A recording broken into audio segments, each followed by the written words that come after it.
Hello, fellow watchers and enjoyers.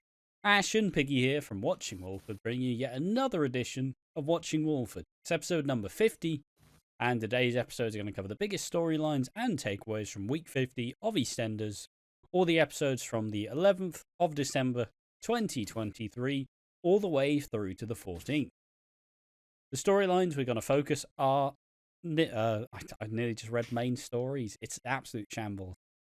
Rocky's lies get exposed, Stacey and Jack start an affair, and Sharon threatens to destroy Kat's life, and Linda sadly relapses. We haven't actually made a list of which one we're going to go in order of, so just do that now. Should we do the Jack and Stacey last? Yeah. Linda relapses second, Sharon threatens to destroy Kat's life third. Yeah. Perfect. But yes, it's another one of the lovely little Christmas podcasts. So as known, fucking just crack a cold one out, have a little drink.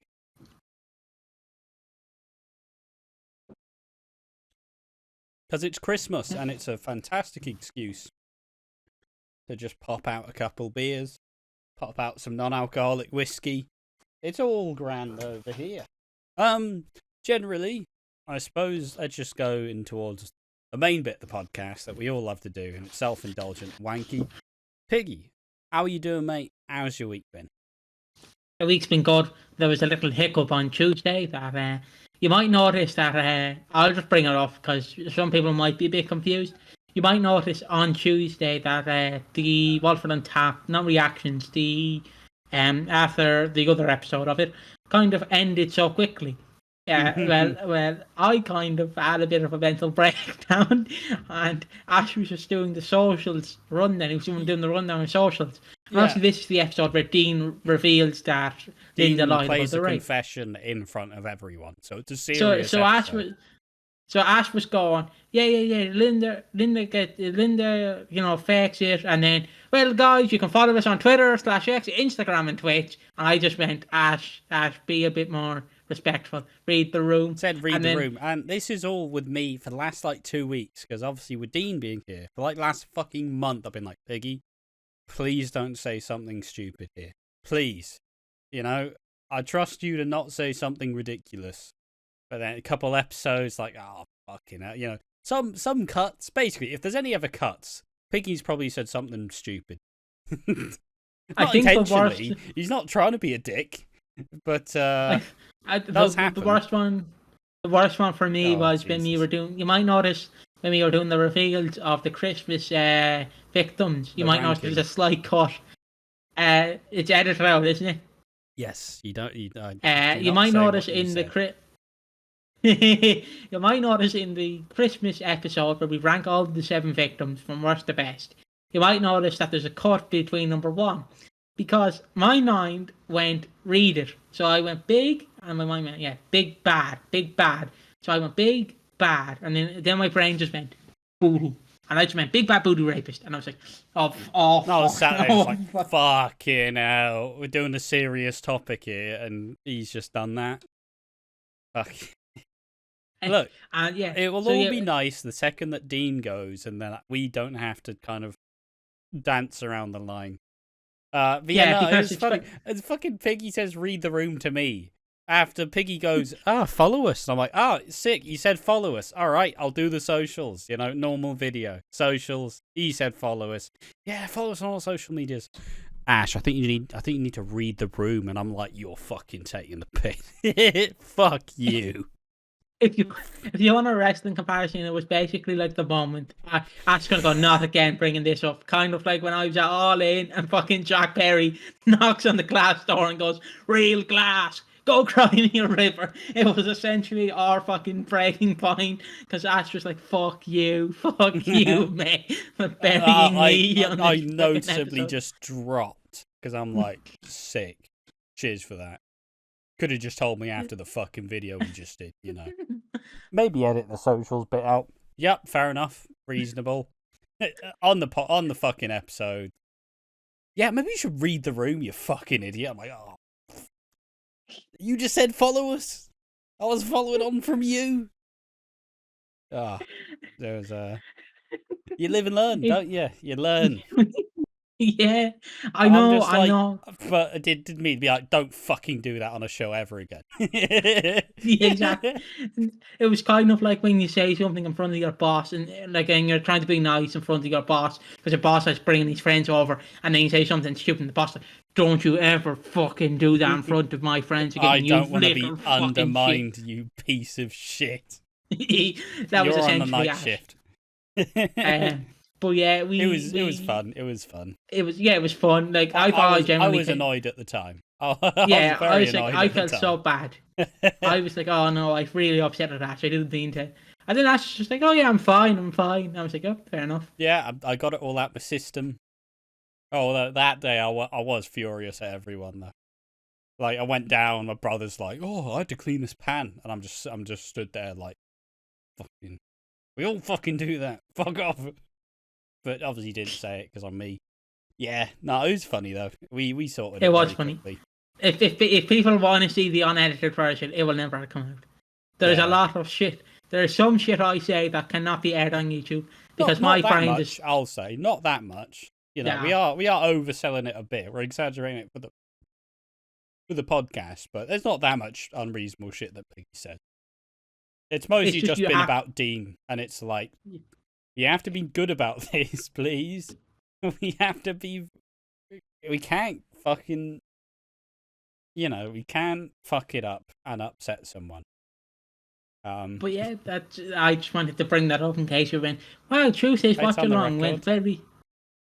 Yeah, it went very weird. What happened? Yeah, it's just not that happened. It's like when you're watching a Wile E. Coyote cartoon and he drops an anvil. Oh, it's gonna hit the Roadrunner. Boom, hits him. It was like essentially that. Well, it's also because I'm like, all right, sick, handle that fucking beautifully. Now I'm gonna say, yeah, fair enough. Piggy said follow us. Okay, social medias. And then, so I'm like, yeah, I'll say the social media because Piggy said follow us. Read the fucking room. Like, fucking, you just said follow us? Yeah, I just said follow us so you didn't have to do the socials. I didn't want fucking the socials being outed on the same episode where a fucking rapist outs a woman for faking the fucking rape. You know, it's like if you're at your nan's funeral. The socials did get cut out of that video, so. Well, more so, the socials weren't said. It was just me like, oh, maybe you shouldn't do that. So, join us next because it's kind of like at your nan's funeral and going, yeah, and then you can follow me on Twitter if you want to fucking see all my femboy porn posts. It's like, what? What? Okay. But yeah, I've been doing good. This podcast is going to go off the rails, folks. Because me and Ash is obviously drinking Corona. I'll again show it briefly. I'm drinking an American malt, impossibly crafted, non-alcoholic spirits, lighters, American malt. So yeah, Ash is not drunk, but we. Sorry, excuse me. In my. Oh wait, no, this is one of my playlists. The fucking, you know the Pirates of the Caribbean, the. Yeah. That's on for some reason. I'm going on a fucking pirate adventure, and now I'm listening to Staying Alive by the Bee Gees. Fucking having a wild time. Well, I'm fucking shouting out a whiskey rum company, or beer company. So yeah, Ash is obviously drinking Corona. He's a bit high in spirits, and I'm obviously following his high on spirits as well, because I'm drinking non-alcoholic spirits. It's the atmosphere, isn't it? It's the atmosphere. Again, Ash said in a previous video, but it's like the last day of school, where your teacher says something stupid and everyone in the class just starts breaking laughing. We are essentially that. It's the only time of year where we can actually fucking full on send it out the window, because it's like when people it's like when someone goes, bring back Fat Boy, everyone loved him, and like one person's like, no, he wasn't that loved, and then it's like, he was loved in my heart. It's kind of like that, where it's like you were on a tightrope with everyone. Not everybody loved him, but a lot of people did. This is your brain, please. You're thinking this in your brain. It's not what people are thinking. Again, another comparison would be like on Saturday, me and Ash were watching a pay-per-view with one of our friends. Not going to say their name. And yeah, we were talking about Ric Flair, who had some serious allegations against him. And this friend just piped up and went, "Don't know why Marty Skrull can't be hired." And we just both went, because knowing you can respond to that, there's no fucking way. A wrestler And I tried who to, was blackballed from the industry for some sexual misconduct allegations. yep, and I just made, well, you do know Ric Flair is a bit more popular, so I'm not saying he can get away with it. And then they were just, but it's Marty Skrull, good wrestler. And I'm like, But yeah, it's fucking... if an NFL player murders someone, you don't go, "He's a great quarterback. You keep him on, chief." Like, you know what I mean? You don't fucking do that. It's like if we wanted Hayley Slater back, and we just, yeah, so what? She fucking, bring caused a back the hate crime. actress as well. It's fine. Yeah, so I'm what? She sure caused she's a hate allowed. crime. Exactly. Let's not do that. Love Hayley Slater as a character. Great character. Does get annoying after a while because it's like, did you use the last bit of milk? It's like, oh, fuck. I just asked you a question, man. But yeah, I love that. I do love our friend though. They do have some wild takes, even though my takes are wilder, because they're like, "So Piggy, who's your favorite wrestler?" Monty, shut up. Monty Brown was never good. Exactly. But yeah, yeah, you get us back on track. yeah, I'm doing good. We're full of high spirits. My whiskey arrived, my rum arrived. My dad got me another bottle of whiskey for next week for Christmas Day. Decent. So I'll be able to be drinking on Christmas Day as well. Just non-alcoholic wise. So if you suddenly tune into the Watching Walford stream and you suddenly see Piggy with a microphone going, "Last Friday night, yeah, we hit the bar. Yeah, we met out on tabletops last Friday night." Won't be the first time this December you'll hear Piggy singing. When's that video coming out? Tomorrow? That's already out. Yeah, that's out tomorrow. What time recording this? Fucking You have to hell. send me that video. I want to post it on my Instagram. I'm not sure you do, mate. Look, all I'm saying is, we thought it was gonna be like fucking... We thought it was gonna be like Van Gogh, and what it turned out was fucking like Banksy shredding a fucking painting. Just absolute fucking... I watched it earlier. Great fun. As a piece of work, shit. Like, definitely you should keep the day job. I'd say that much. So should you? Oh wait, no, it should have come out. Hey, no, look, I thought my performance was tremendous. Yeah, Your it does come performance out. was good. It comes out on the Saturday, so yeah, it will have come out. Let's talk about the music video. The music video filming was fucking wild because it's like, all right, sing now. It's like, oh, okay, I guess, played it, got the thing playing, and I'm sat. Piggy went first. Piggy's giving it tits, and I'm sat there like half smiling. Cause I'm like, oh bloody hell, this is gonna be fucking rough. Because you said you were part of a choir. So I'm like, all right. Never said it was good. Piggy's got some fucking pipes on him. Piggy's got some pipes. All right, he should have a bit of musicality. He's done this before. It's not his first rodeo. Oi. You did your best, mate. I did my best. I But, never said I was good in the choir. Yeah, but I was like, oh, this is safe. Piggy knows how to sing. Fucking out of time, out of shit. I'm like, oh, bloody hell, this is going to be a mess.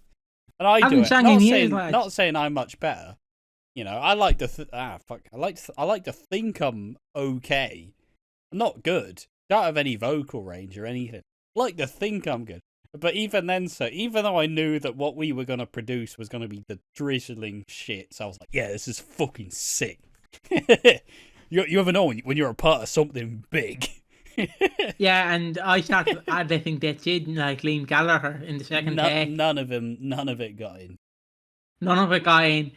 But I mean, it's like when we were recording the introduction, and it's like, all right, Piggy, all you need to do, you look at the PC, you say the date, and then you go knock on the door. And then you start ad-libbing. I'm like, fucking hell. I kick in the door and he's not there. Stop talking, you mad ass. Like, all right, or the take. All right, Piggy, just knock on the door. You don't need to open the door. I'm opening the door. Ah, fucking hell. It was Like, great I fun. thought we were working a masterpiece, but what we were working was just shit. That was great fun. I hope people enjoyed the last Christmas video. I tried my best, but look, we all know that sometimes I get a bit of an ego. So a part of me in the first time, I was just like, 3 seconds of Piggy. The rest is me. Obviously, I went, you know what? No, this is fine. It's us. It's us doing a Christmas song. It's not supposed to be a fucking piece of art. You know, I'll just have both of us in it. Although, hey, the one ad lib you did, the Merry Christmas, nailed it, mate. Perfect, beautiful. There we go. I think that's pretty much the last of the in-person. Well, not the last of the in-person in terms of the reactions, because we're still reacting to 2003 and 2000. But in terms of all the other stuff, that's a wrap. That's all we got recorded at the time. So yeah, I think all the Christmas stuff we did may not have been the most quality, but I think we gave a good account for ourselves with it. And also shout out to your cafe, because I believe you went for a fry up that morning, and it was fucking delicious. Wow. And Joey just looking at me while I sing was brilliant. Me and Joey chilling on the bed. I'm like, yeah, fucking nailing it, mate. You're fucking nailing it. Special. I'm like, oh, fuck. Yeah, nailing it, mate. Beautiful. Keep it going. And then the minute you go off, Joey's trying to drink my tea, and I'm like, oh, fuck off, it's my tea. Yeah, it was. It was a great time. It was great fun. Whenever we're awkward in person, but we somehow bounce off each other, because it's hard when you meet someone online and then you have to meet them in person. Because the personality's going to be the same. The minute I met Ash, how's it going, mate? How's it going? The minute Ash met me, how you going, pal? How you fucking going? Yeah, how you fucking going? Like, whoa, fucking hell. It was the duality of man. I'll never forget when we went to fill up the milkshake cup. I pressed large because I was like, I'm gonna get a large. Ash, no, don't get a large. You fucking you're gonna overflow the thing. I was like, oh, sorry, I'm new here. But there was a sexy man on the train that was going to hell, so I'll never forget him. Yeah, what your thoughts on the last Christmas music video? Loved it. Loved filming it. I do have shaky hands. Is my one problem. The one thing I didn't realize at the time, but like me filming this start, all you hear is. I'm like, for fuck's sake! I could have at least gotten rid of the breathing. I'm just sat there, and then Piggy's like, "Oh, what's going on here?" And I'm like, "No." But I hope it was fun. We enjoyed doing it. I genuinely, in my brain, I was working like an actual like film student. Like, yeah, we're gonna get this fucking shot, and then I'd try to tell Piggy the shots that I wanted, and then they were not the shots I wanted. Unfortunately, my artistic genius was not fulfilled. But you know what? Fair enough. I'm not very good at explaining things. It was great fun though. It was it's funny to think that I've never been nervous of any video we've done, but I'm not prepared to get fucking reamed about that video and be like, Jesus Christ, lads, just keep doing the dumb Eastenders stuff. Do not sing, please. Yeah, it was great fun. Dan asked me how my week's been. I know it's 20 minutes in the podcast, but come on. Have some manners, Piggy. Excuse me. Yeah, how's your week been? How's the corona been? Yeah, it's decent. The week's been alright. This is one of our more chill weeks, as we've kind of, if you can't tell, not really, nothing's changed from normal, but it's been one of the chill weeks. We've chill weeks within reason, considering we have to record 4 episodes a week, and a watch along, and the Walford on Tap, and the podcast, and the Strictly, which does end this week.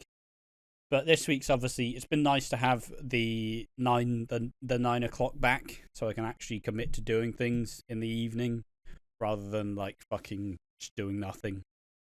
Like, oh, it's 9 o'clock. Well, time to stream for 2 hours, and then I can't finish a run. So, well, good luck. Do. Fucking hell. Just want to chime in saying this. So you won't notice anything different on the channel, but me and Ash are taking this week and next week because next week's my birthday on the 19th. We are shut up, Ash. Don't break the kayfabe. He's just gonna show a sheet of paper with my actual birthday on it, fucking doxing me. My birthday's on the 19th, so we're taking next week as a chill week because I'm turning 20. Could you believe it? Like usually when you get all these EastEnders fucking experts, you're like, oh, they're in their 30s, they're a long time fan. Oh, what age is Piggy and Ash? 23 and 20. What? I mean, to be fair, that's most of our demographic, honestly. Yeah, no, but we have 18 to 25 and 25 to 30, and that's yeah, because there ain't no old fuckers. You go up to a 30-year-old and they're like, so wait, you guys are 20. Wait, 2003 was 20 years ago. What? No, you're fucking lying. You're not 20. You're 10. No, I'm actually 20. You can't believe it. I'll be 20 next week. Like, holy shit, I know. Even I'll forget. It'd be fucking. Oh, it's my birthday. Yep, nailed it.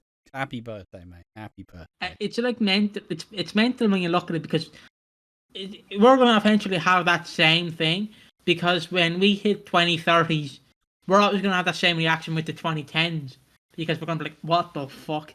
I started watching in 2023. It was my favourite year. What? Yeah, I've been a fan for 10 years. Oh, no. I just have a cry. Yeah, it's...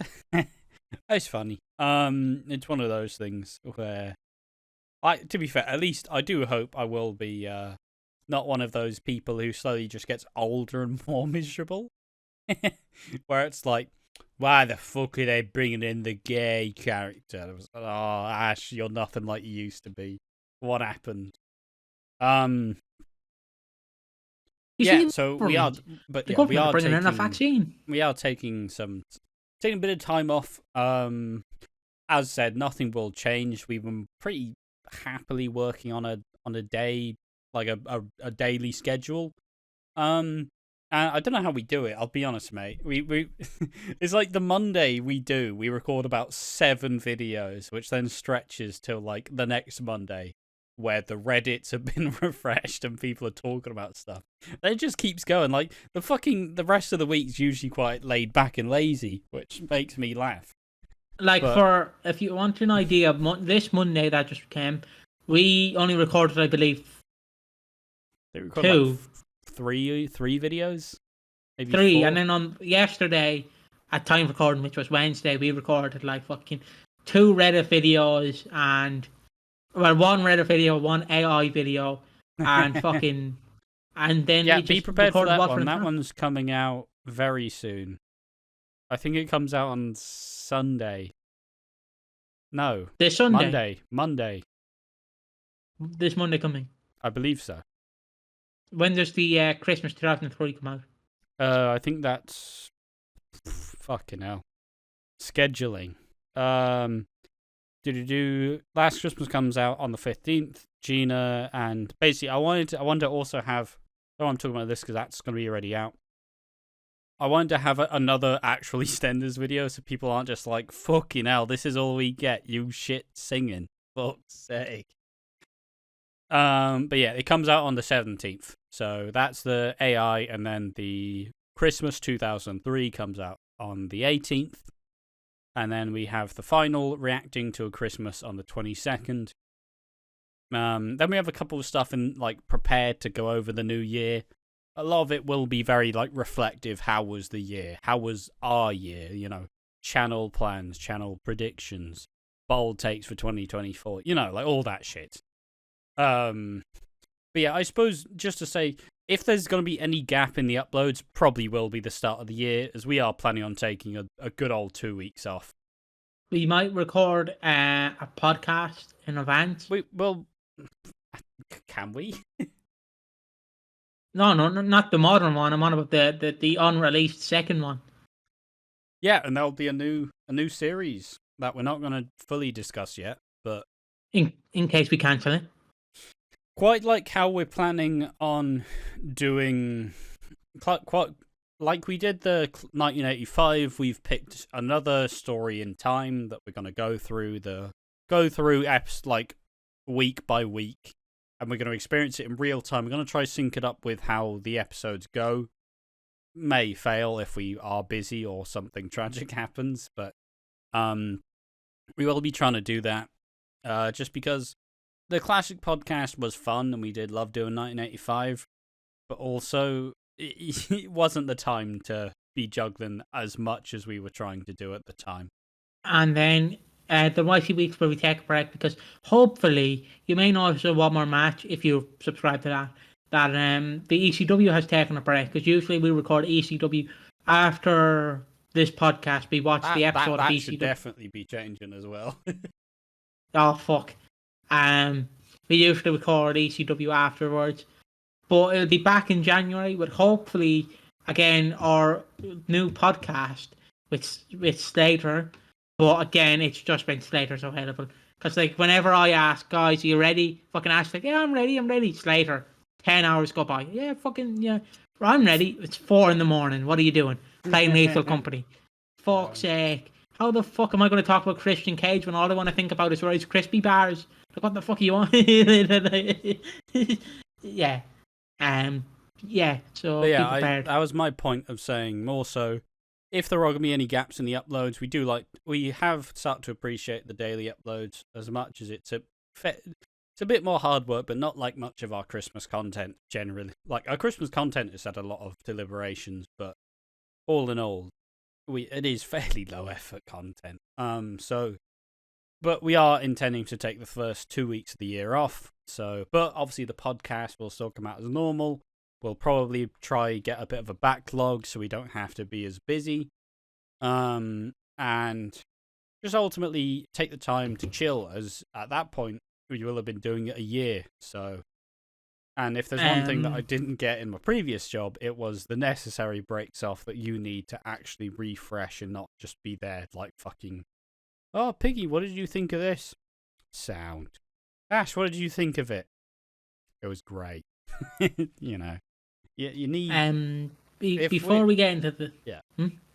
Before we get into the Christmas topic, I know we've been doing this for about 20 minutes, 40 minutes. But fuck it, this is going to be a long podcast. I don't care.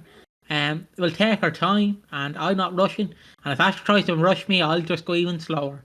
I'm going to be like your gran when she's like, I can walk fast, and then she's deliberately walking slow. I'm going to be like that. I can walk fast, Ash. Slow. Before we get into our Christmas topic, I just want to say I got a detective on the case. I have got a detective on a case, and I'm not going to say his name, but thanks to Detective Ash knows where I'm going with this now. Thanks to Detective Ash, we have found out who wants Fat Boy back. We have found the person who wants him back. We have found him. We have found you, you motherfucker. We have found you. Fuck you, you motherfucker. Ramblings of a whiskey drunk.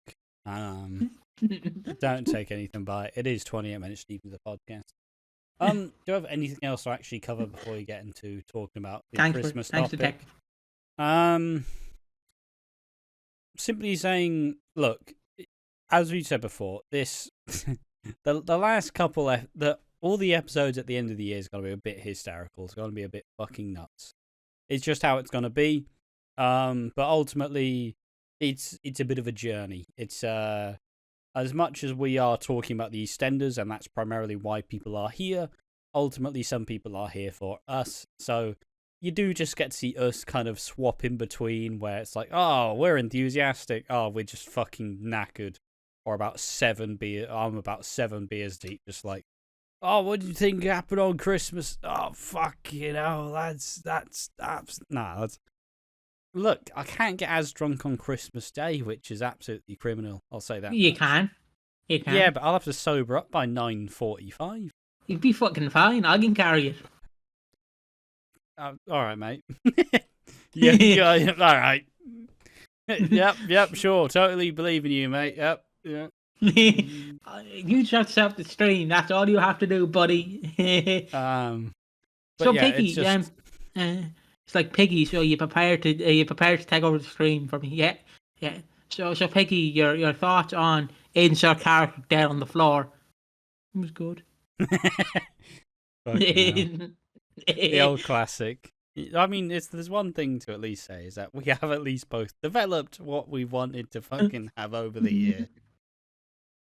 It's funny when we occasionally get some hate comments where mostly it'll just be Piggy getting shit, and I'm just like, you right, Piggy? No, someone was mean. Oh, bloody hell. That fucking the one that always gets me is the fucking Leo Burton one, where I Leo, I love you, and I know it's you behind that fucking Fat Boy account. I know it's you motherfucker. We will say love in the entertainment world content, by the way. We are loving the content, but Leo Burton, you have been sassy to me now, you bollocks. Like no, Piggy, no, you're fucking wrong. Rocky's like Frank Butcher, and I'm like, what the fuck did I do? I haven't watched this show. But the other one was, I don't know the commenter, but they went, you two need to get a life. And we just went down. It's like, we chose this life, homie. I left my job to be here. No, it's just, I'm hopefully moving country to help with this job. Hopefully. Exactly. Yeah, it's like I said, I don't know why. I feel like each episode's got to get slightly drunker than normal, and also slightly more reflection-y. Because I've found myself a lot in this last couple of weeks just actually thinking about this year. Like, this year's been good. If there's one thing that I need to stop rocking the fucking table. If there's one thing if there's one thing that'd be interesting to mark, it'll be interesting to see the trajectory of my mental health through the year. As you can tell the quality through the uploads. Piggy just like, oh fucking hell, here we go. It's another one of these in.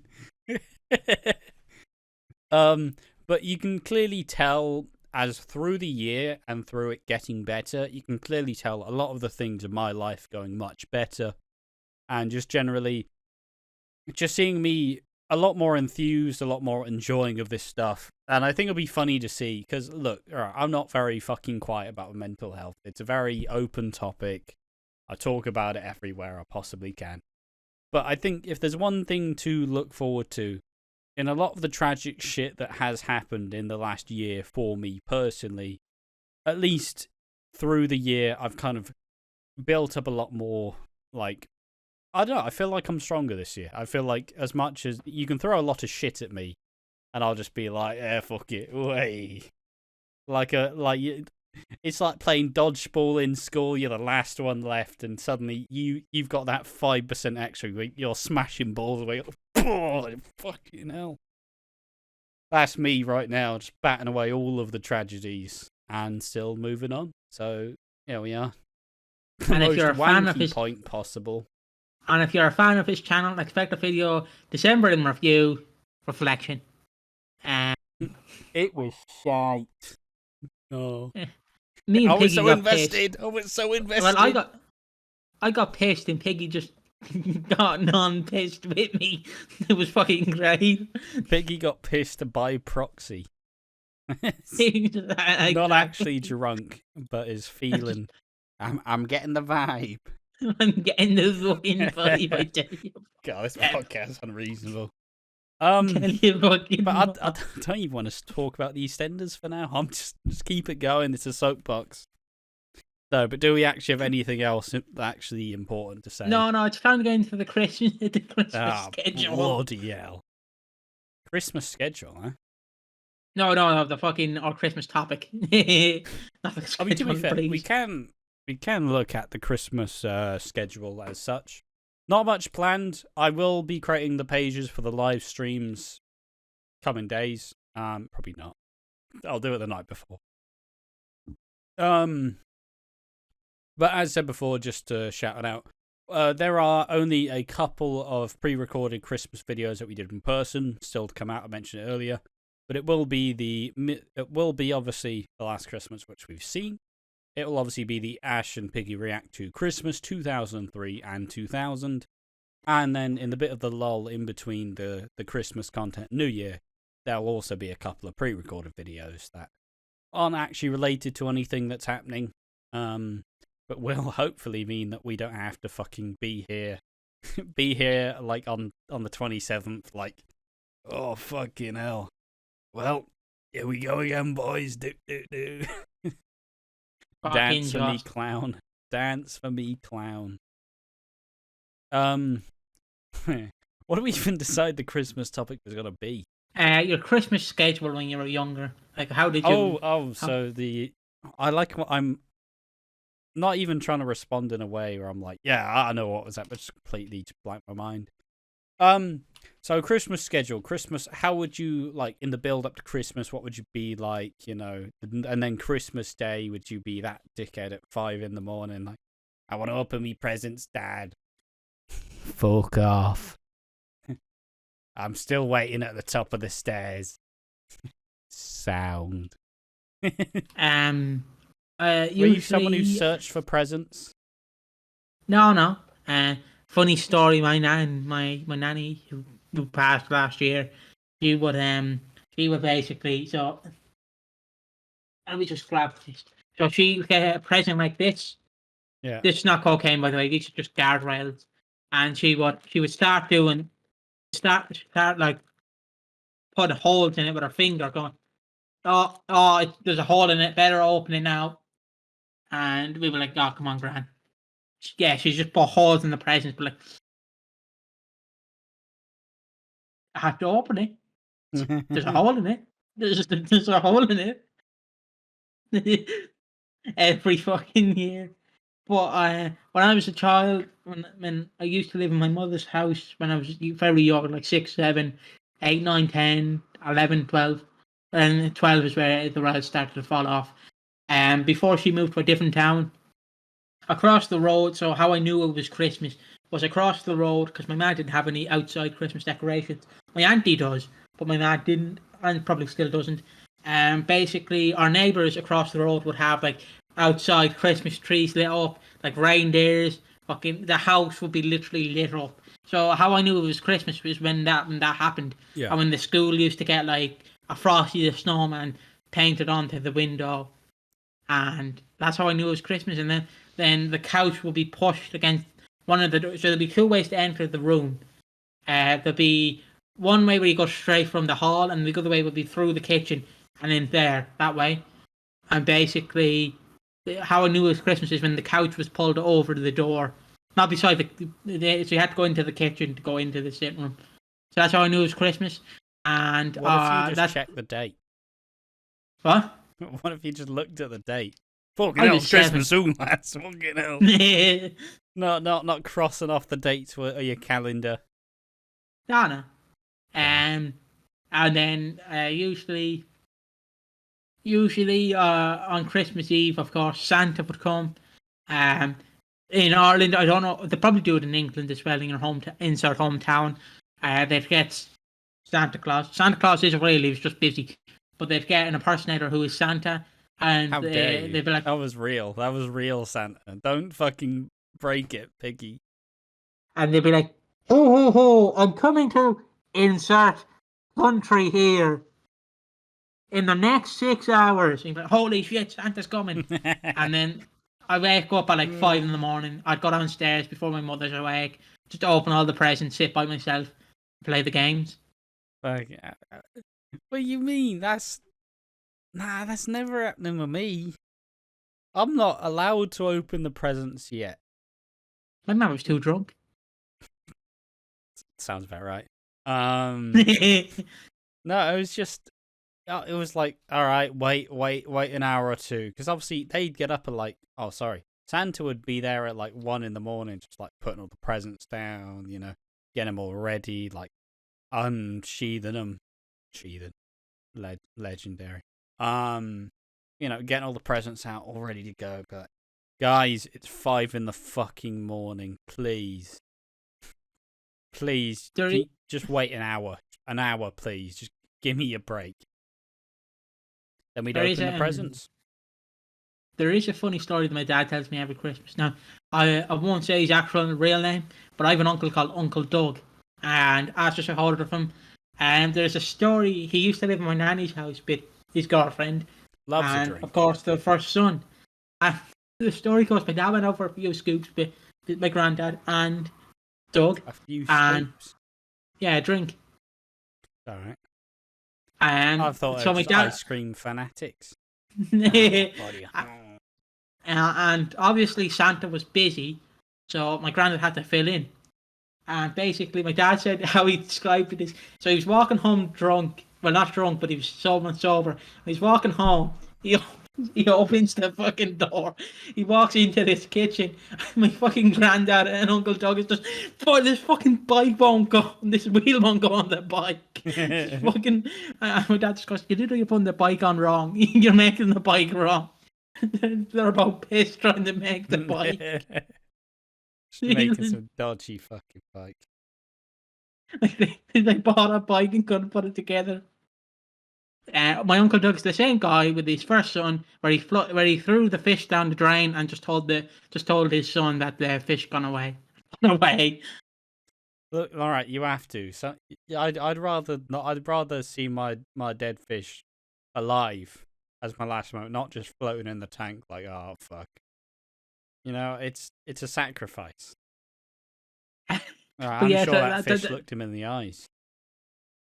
But that is a funny story my dad always tells me, because I'm just imagining, because my brother had a big beard, I'm just imagining him fucking just there, half pissed, like, this fucking wheel. Like, granddad, you put that on the wrong way. Ah, fucking hell. And one thing that always happened at Christmas time is my grandparents would visit from Newcastle, so they're all Geordies. So obviously we'd be like, what the fuck are you talking about? But it mostly they'd come down, they'd sleep on an air mattress on the fucking floor, and I don't know, he was just a lazy piece of shit. No, he was sound, but he was also, I don't know. But the most thing I remember is he just watched something and he'd start laughing, but he doesn't laugh like a normal boy. He's like he's laughing in Geordie, and it's like, how would you do that, man?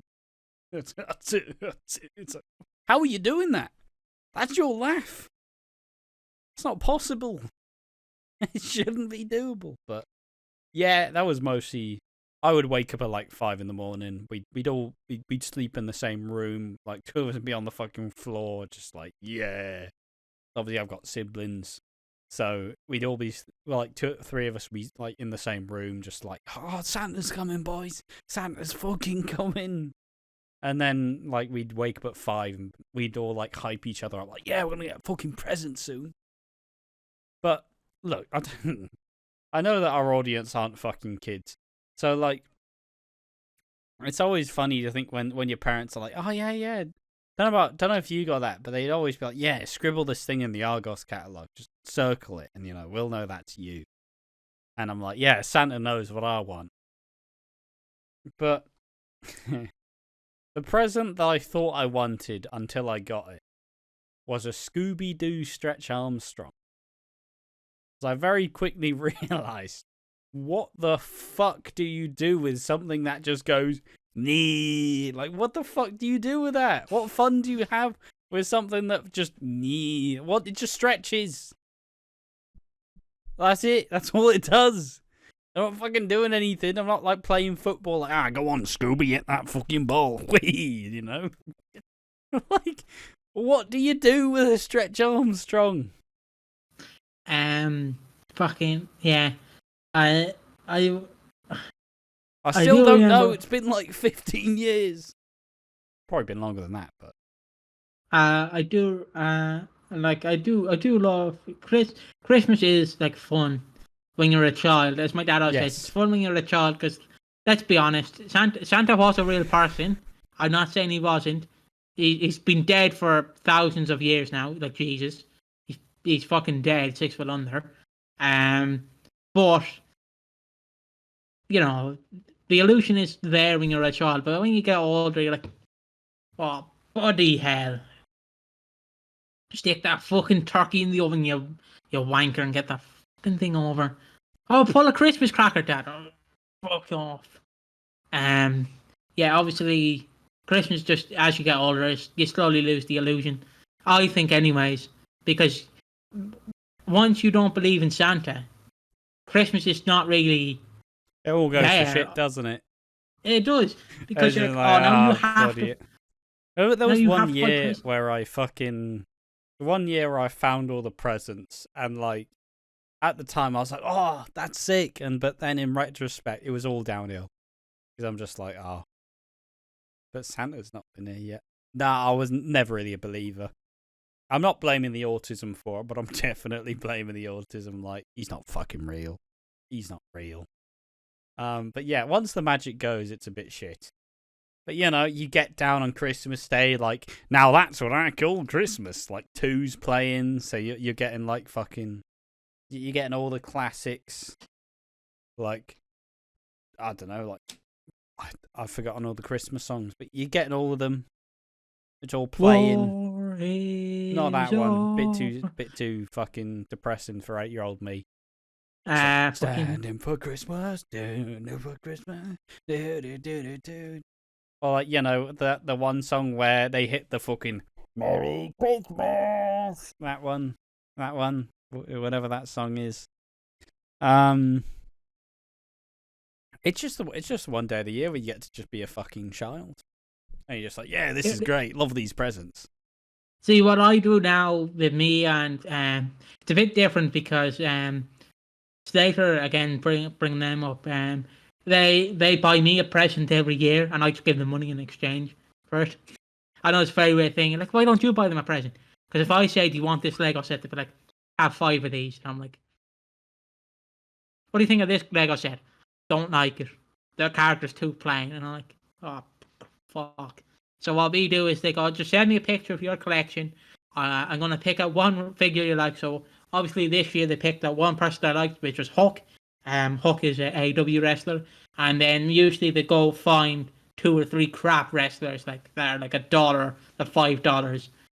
Last year I got 2 figures I wanted, which was an Owen Hart and a Nyla Rose. And I'll never forget it opening on Christmas Day. And Mae Young was another one that I hinted at. So I got the 3 of them. And then all I see is this little fat guy in black trunks, black knee pads, black boots, big beard. Guy goes, that's fucking Otis. It was fucking Otis. And I couldn't stop laughing because they just said me a fucking Otis. And now he's a wrestling at a Christmas tree. But yeah, I usually just get a few presents. I just tell my dad, look, I'll buy the present, you can just pay me. Yeah, and I feel like the magic does kind of go as you get older. You're just gonna go.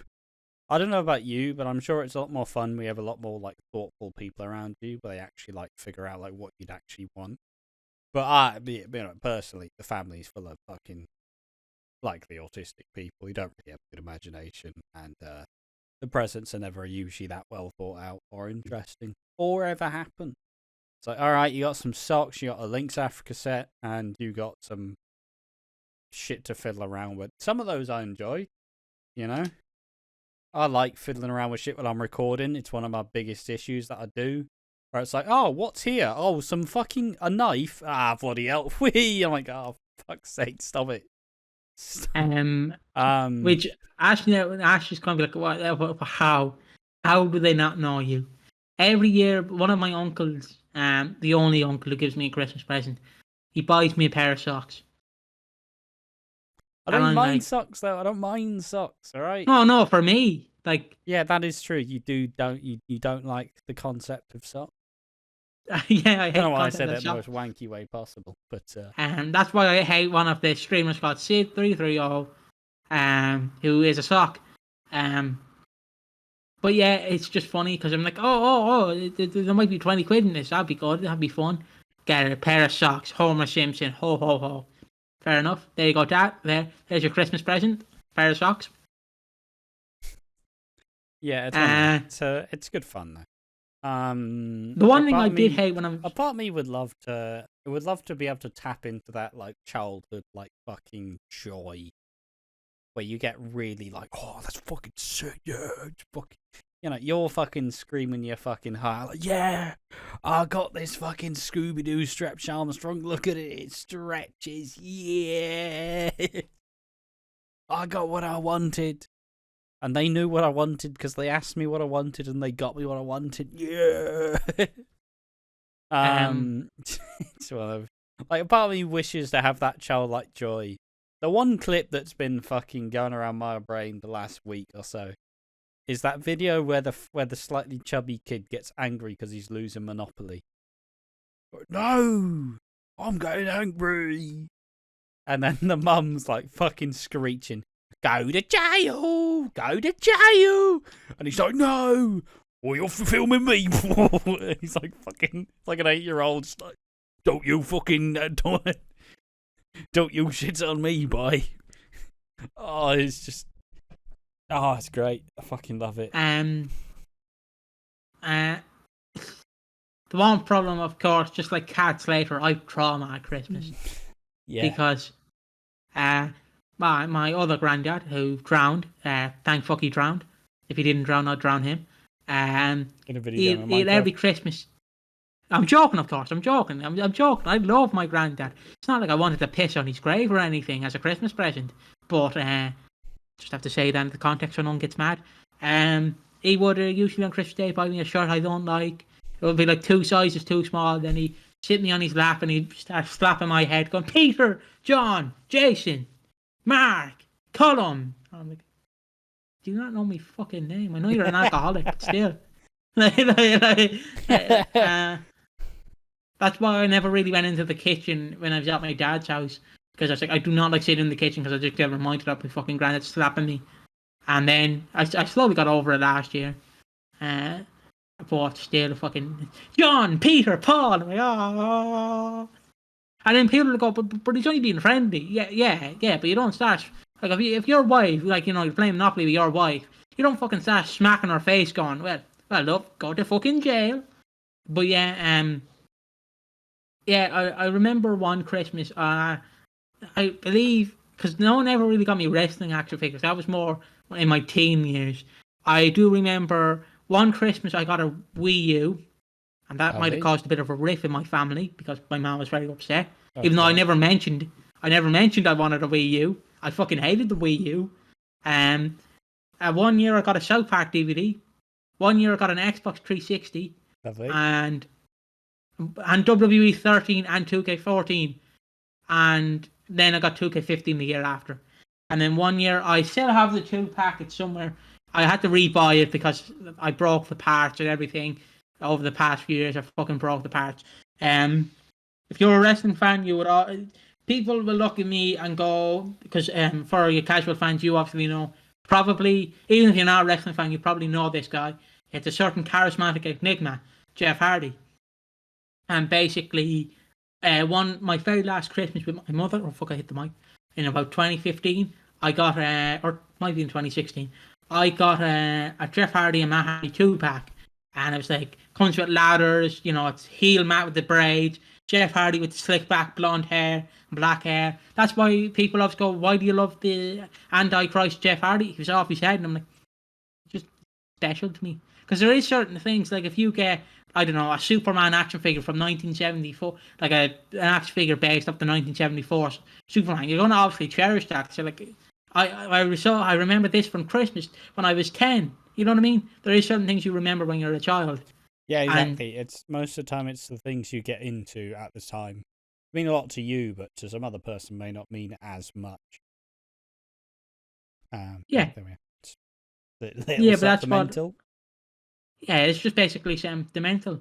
And then I remember on that Christmas Day I wanted to go home and see my nanny, but my mum wouldn't let me. And I just cried and fell asleep while watching Brave, and I woke up and Brave was over, and I was like, fair enough. I was just playing with my Jeff Hardy action figure. Oh, classic child behaviour. Oh, I wanted to see Brave. Oh. No, I didn't want to see Brave. I wanted to see my nan. True. Brave doesn't bring back the nan, does it? Alright, this podcast has been a bit wild so far, so let's actually talk about the EastEnders for now. But before we do that, I need a little piss break. Welcome back to part 2 of the podcast. We've actually sat and thought for a second rather than continue to chat shit about Christmas stuff. Let's talk about the EastEnders, because that is what most people are here for, even though we are basically an hour in. And it has been nothing to do with the fucking show that this channel's based on. So let's go ahead and actually cover the EastEnders. First topic we're going to bring up is Rocky's lies being exposed, and how have they done that? Well, I'm not sure if anybody else is kind of like this, or I'm like, everything's going to happen at Christmas.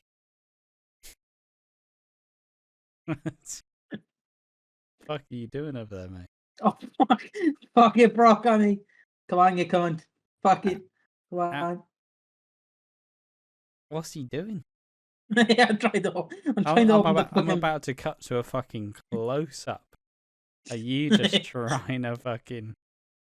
I'm trying to open the can of Pepsi. It fucking broke. Oh, fuck. Ah, fuck, get on. Jesus. I had to thumb it in. That's no change from usual, mate. That's how you do everything. There we are. You good, mate? You good? I'm gone. My Pepsi didn't want to work. All right. So, also, what? Pepsi Max? Yeah. I also had a bottle of Coke. Oh. Went through the bottle. Oh. Ash, you remember how the bottle was filled up to here? Yes. Up to here about an hour ago. Fucking hell. I've gone through the fucking Chugging bottle. Through it. Alright, so Rocky's lies are exposed. This week basically, my angle for this was, I for some reason have just expected that none of the stuff's going to come out till Christmas Day. But simply saying that's not how it's going to work, because it's all going to be about building to Christmas where the tensions are high. Everybody's fucking losing their minds.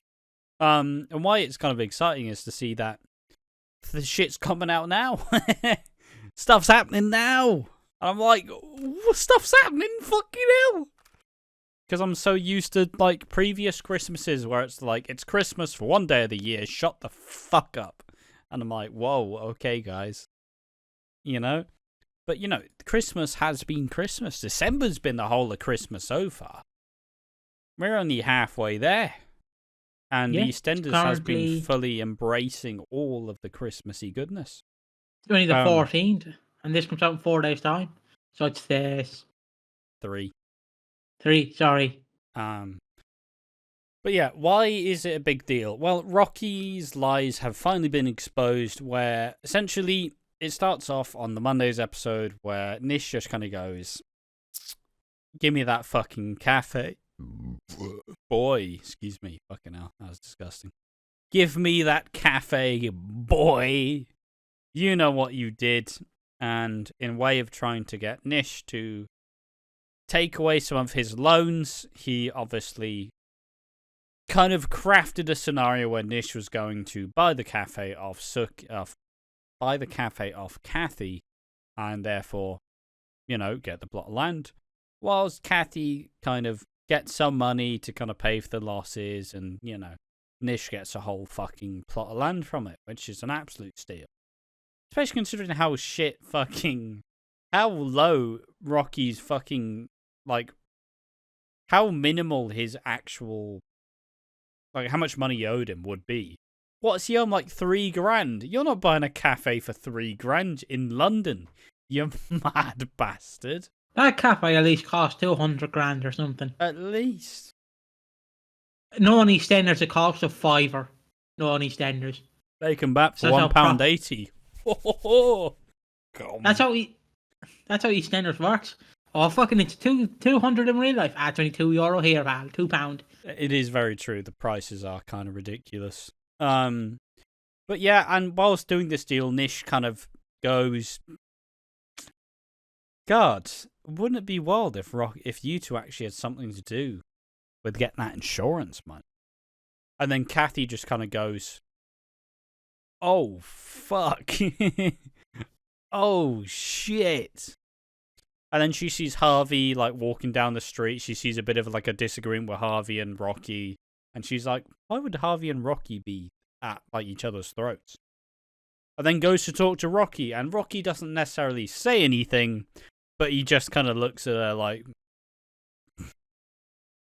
I couldn't do anything, boys. I tried. I fucking Harvey, tried. Yes. Yeah. Do you want me to? I'm more sober. Do you want me to kind of run through it? No, it's fine. I'll pepper through. Just chime I in will when correct you fit. if you are wrong. Exactly. But yeah, Kathy gets the knowledge through Harvey, just like, he did set the fucking cafe on fire, didn't he? And then obviously this paves the way for a much more intense confrontation where Rocky... It's interesting because it's created a lot of conversation because some people are on Rocky's side because obviously he's, he is that Frank Butcher type character where he's kind of shit at everything, but you still love him for it. But also at the end of the day, he's still causing problems that you wouldn't have to fucking deal with. I mean, I don't know how you can defend an arsonist. Like, I understand he didn't mean to set the cafe. He did mean to set the cafe on fire. He obviously didn't mean for Bobby and Peter to go into the cafe. But what would you expect? Like, if Bobby sees the cafe on fire, he's not going to go, "Oh, good heavens, that cafe's on fire! Oh my good God!" Bloody hell! If only someone would sort it. He just starts banging on. He just starts throwing rocks at Phil's men. Phil, fuck, Phil! And Phil's like, "What do you want?" Can Cafe's someone on fire. bloody sort this cafe? Bobby, why don't you do it? No. Could you, man? I want that to be a scene. Just him throwing rocks at Phil's like, "Will you shut the fuck up, Phil, please. Phil. No. Phil. Right, Phil.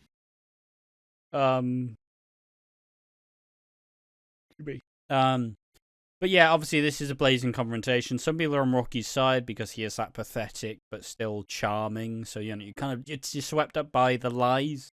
But ultimately he just continues to lie.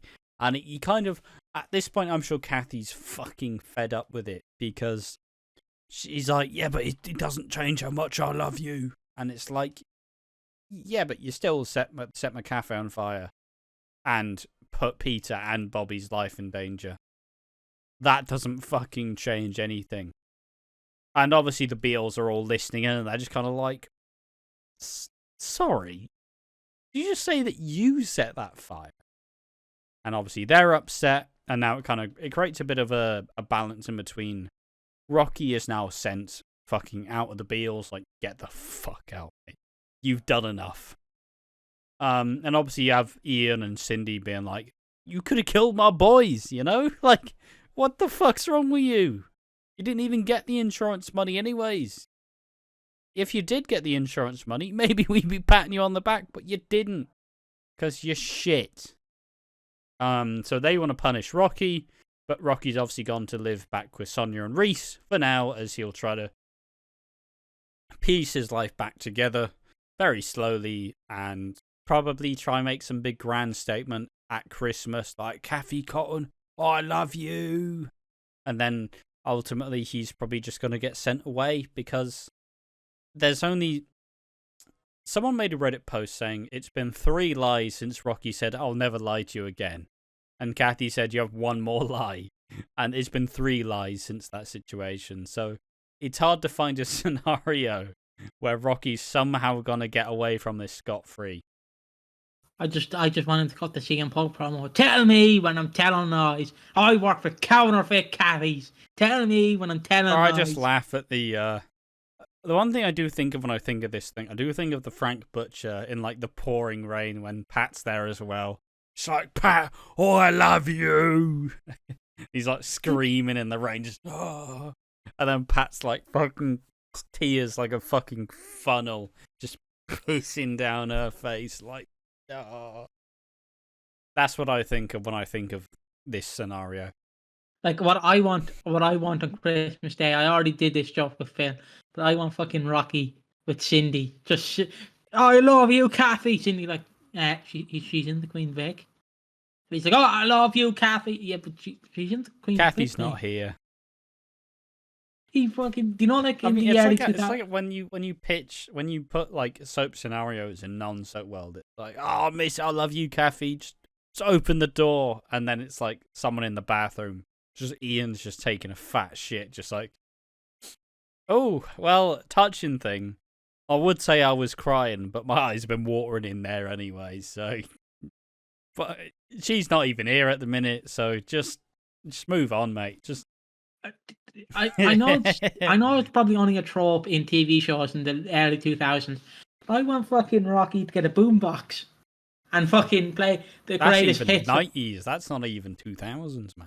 He gets a boombox or a radio or fucking, a radio player. The stereo. And he fucking a stereo and he fucking starts playing I love you, Kathy. I love you, Kathy. It's quite alright. I love you, Kathy. I know it's quite alright. Love you, Kathy. Touching me when I say, oh, holding hands, baby. Touching hands. He just brings out a fucking guitar. Someone just, Bernie's like, catch this. It's having a meltdown. He does the greatest hits. Just like 1, 2, 3. I love Kathy. There we are. Can't carry this. Can't carry this. That's so shit. It's unbelievable. I know. I was trying to do the most. I was trying to do the most shit one to throw you off. I was trying to do a shit one. Absolutely terrible. Can't Kathy this. Oh god, that's unreasonable. Can't carry this. Next Christmas single, boys. Kathy is over. Kathy is over. Rocky's just not original. Kathy, Kathy, Kathy. Always Kathy. In a Kathy world. I'm Kathy, dabba dee dabba die, dabba dee dabba die. I'm Kathy.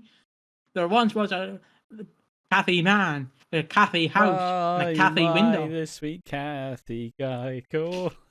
Yeah, it's fucking. Yeah, but essentially, the outcome of this is obviously. The outcome of this is obviously Rocky gets thrown out, and he's on the street. He's living at Sonia and Reese's again.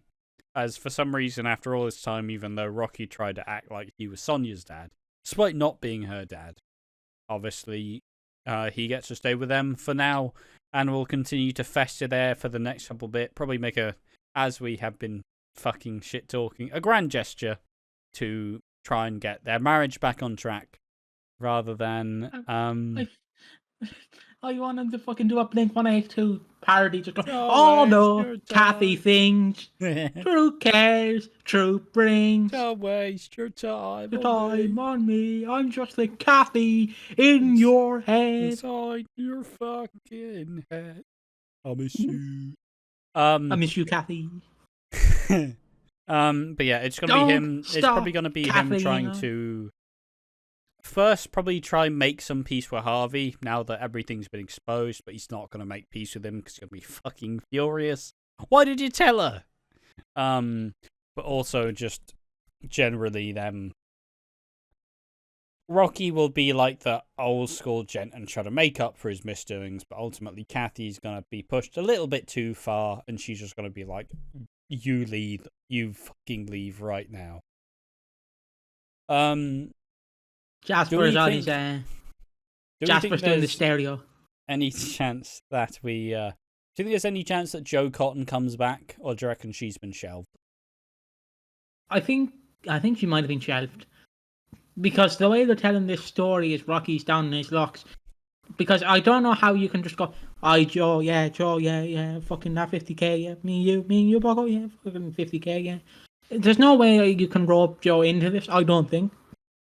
Now, I say this, but I know someone in the comments going to be like, well, actually, actually, hypothetically speaking, you could bring Joe into this. See, this is how I do it, and then they give me a list, and it's like, all right, thanks. But the story they're telling is Rocky is a old man who's lost everything. Obviously, he does care, but at the same time, he doesn't care. Like it's that kind of thing. Rocky believes that he is the main protagonist in his own story. Yes, like Rocky is devastated that Bobby and Peter got hurt, but he's not devastated that the cafe burnt down. That's the kind of thing we're going with here. Do you want to get another Corona? No, I'm good. Go on, get another Corona. We can pause it. Fucking hell. All right. Oh, I guess I'll bloody have to get another one. Fucking hell. So yeah, Rocky does think he's the main protagonist. Obviously you might have noticed the cheeky little pause. Don't worry. Just I was giving Ash a piss break. You should get more beer. I'm like, oh bloody hell, here we go. Piggy, I didn't get another beer, and by the end of the episode, he's going to get like 12 Coronas, and he's just going. I've drank. Thing about gay marriage. Drank a third of the beers that I actually bought in today. Just by the end of it, it's like the thought on trans in sports now. It's a real hypothetical when you look at them like Ash, we're about Phil Mitchell's Mickey here. Yeah, but it's a real issue. But yeah, Rocky is down on his luck. He's going to try and win everything back. But just like gambling, he's going to fail and fall flat on his arse. He's going to go high. He's going to bet all his money. He's going to go high on it. And then it's going to come crumbling down. I'm not even drunk and I'm learning my words. Yeah, it's hard to believe that Rocky will get a good ending to his story, especially when we do have a lot of somewhat feel-good stories. Like, at least Karen got a fairly nice exit considering what she was implicated in doing. Whitney's seemingly getting a very positive, like, New Year surprise. So it's hard to believe that Rocky will get a good exit because it feels like he will leave the square disgraced, and now he has to try and like fit in again and find a new place to just exist. As a question, do you reckon Rocky will be back? Do you reckon the character will return at any point in the future? Just give me a second, because there is a song that I think would work for him that won't be played, because I don't know how much it'll cost. There's a song called Cap in Hand. So I'm picturing he has a cap in his hand with Jasper on his shoulder, and I'll just play one of the lyrics. We fight when they ask us, we boast, then we cover, we beg for a piece of what's already yours, what's already yours. So I just like to imagine he's just singing that cap in hand, do by the flamers, walking off into the sunset. Won't happen. He's not a major character, but the room will definitely be open for him to come back. Unless him going to, I'm on my way, happiness and wish to read today. I'm in my way. And then Peter's there, like, and then Bobby, it's fucking. That's where he chimes in. You're French, yeah. But yeah, I do think the door will definitely open. I don't think he dies at Christmas, to say that much. There's, out of all the people who could possibly die, he's one of the least likely suspects. He's done a lot of bad, but his bad is a lot more. It's a lot more focused, you know.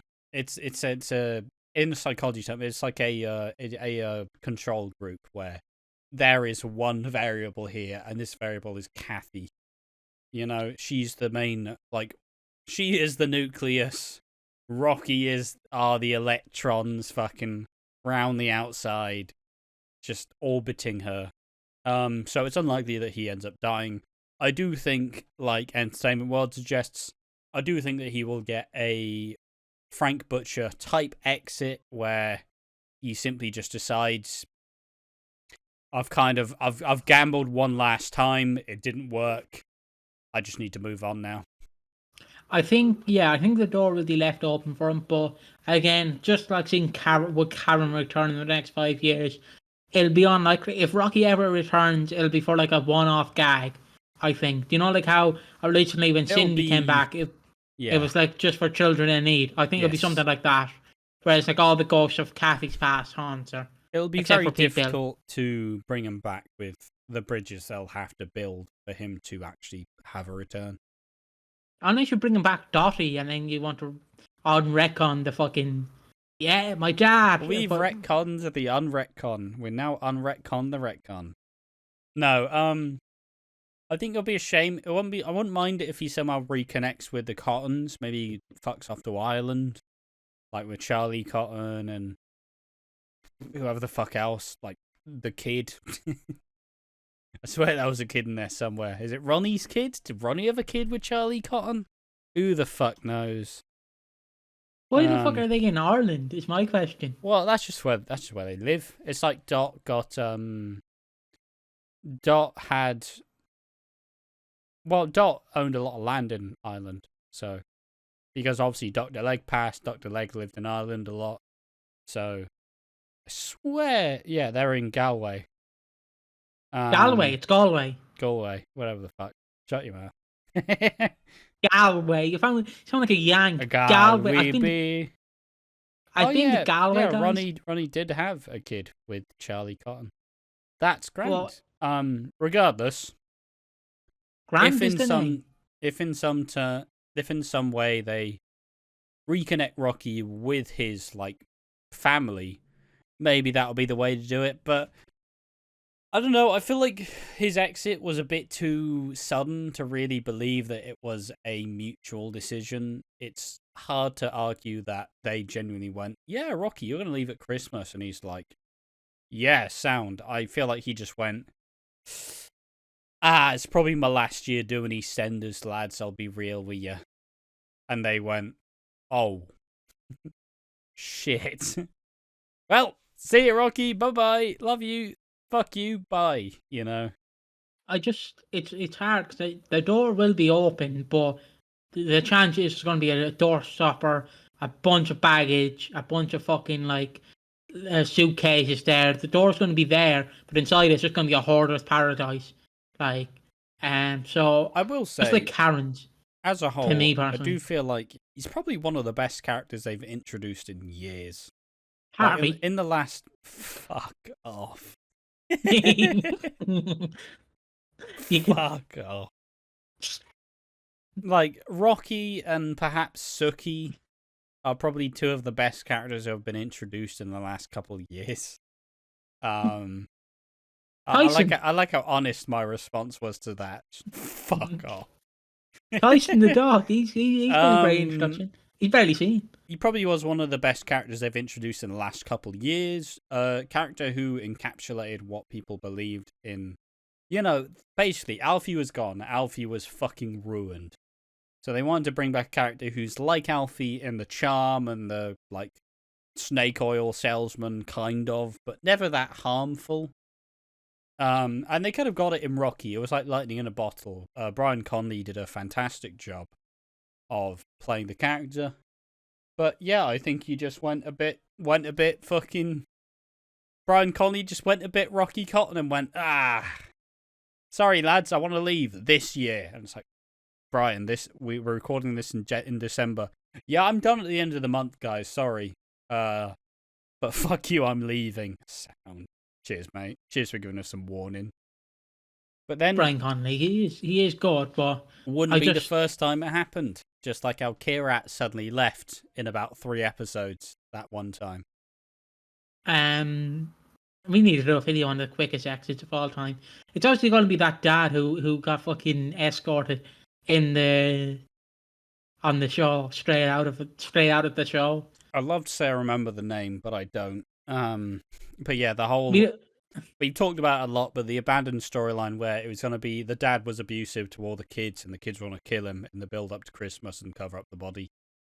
But obviously the dad, I guess his immigration papers weren't too good, so they were like, yeah, we can work with this, and then he got like escorted off the set and deported. And it's like, fuck. It's one thing, I know it's a bit of a tangent, but it's one thing to see an actor leave a show, but it must be one other thing to see a fucking character be fucking deported on this spot. Just fucking coppers showing up with fucking batons, just Well, mister, your papers aren't well there, sir. Now, you're getting on that fucking boat back to wherever, to Nigeria, where you came from. Yeah, fucker. I'm not from Nigeria, I'm from India. You're getting on that boat. Piggy does not know where the actor's from. This is all a joke and satire. Alright, Santa's drunk, kids.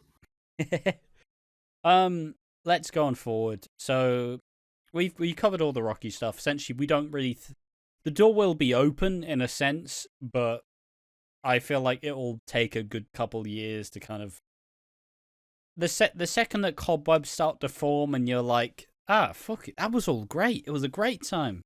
It's like a year after the breakup. You're like, man, if only we were back together. Then you bring them back and you're like, oh bloody hell. Oh, I shouldn't have booty called. Oh, fucking hell. Never me, of course. Never done. Next topic is Linda sadly relapsing. This amid was it Monday's episode? Tuesday's episode. Because that's where we had the read the room. The fucking real glass moment. Yeah, we even titled the Walford on Tap serious. Because it was a serious episode, as Dean reconnecting with his daughter Jade, with Gina kind of being like, oh, he's not all bad. Gina, please. And reconnecting with Jade and trying to kind of live out some of those things that you want to do with your kid, but ultimately, if her mum's been keeping you away from her because you are a fucking rapist, you know. It's like we were in the episode jokingly going, yeah, Dean literally orders a sandwich off Stacey's Babs, and she's like, here's your fucking bacon sandwich, you rapist. And I just wanted a bacon sandwich, guys. Yeah, I bet you did, rapist. And, it's like, and then it generally comes out, oh, he fucking tells everyone in the Queen Vic that Linda lied. It's like, we didn't know, guys. We didn't know. But literally everything. Tonally, we didn't expect it to all come out then. And I've already described myself as being a kid like seeing all this Haribo, like, oh, there's Haribo there. Oh, is it there? No, stop it. Because I know you're trying to paint the narrative, bitch. I know it's great narrative that Dean is a bad person, but I just find it fucking hilarious. He literally goes for a piss and Trimpy's in the bathroom stall going, "You're a rapist." I'm having a piss. He's having a shit. You're a rapist. Can you leave me the fuck alone? The one thing that is fun about the Dean character currently is he does get to say whatever the fuck he wants. He does. Like, he had a great line saying, like, I didn't know we was take your mother to lunch day. It's gold. But yeah, obviously the episode is Dean reconnecting with Jade, obviously his daughter, who is cystic fibrosis, I believe, and is in desperate need of a lung transplant. They're getting to know each other. He's getting to live out some of the fantasies you have where you want to, like, you know, you want your child to, like, get a gift from Santa, you know. You want to bring her to her first dance, you know, all the like tropes and shit. Where you want to be at all the milestones, and he wasn't allowed to be at a lot of them for good reason. But you do see him starts to show a bit more of a human side that Gina seems to take to, unfortunately. Fuck's sake, Gina. I found it funny how we recorded the video about Gina, which should be out now, is that, Gina's not all stupid. Watches the episode. No, Gina, why? Just want to give a little detail. One of my favourite scenes. And I know you're not supposed to like this scene, but I love this scene because it's kind of like, he's over there. It's obviously Ollie goes, Anna. What do you want, Ollie? Santi. Like I'll be going, Mummy. And fucking he runs in like a child in a sweet shop. Santi! And he sits on Santi's lap. And then Anna's like, yeah. So, Mum, how are you, Mum?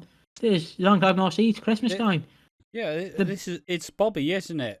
It should be. And then Bobby walks in and he's like, that's Dean. And it's like, fucking, why didn't you tell me?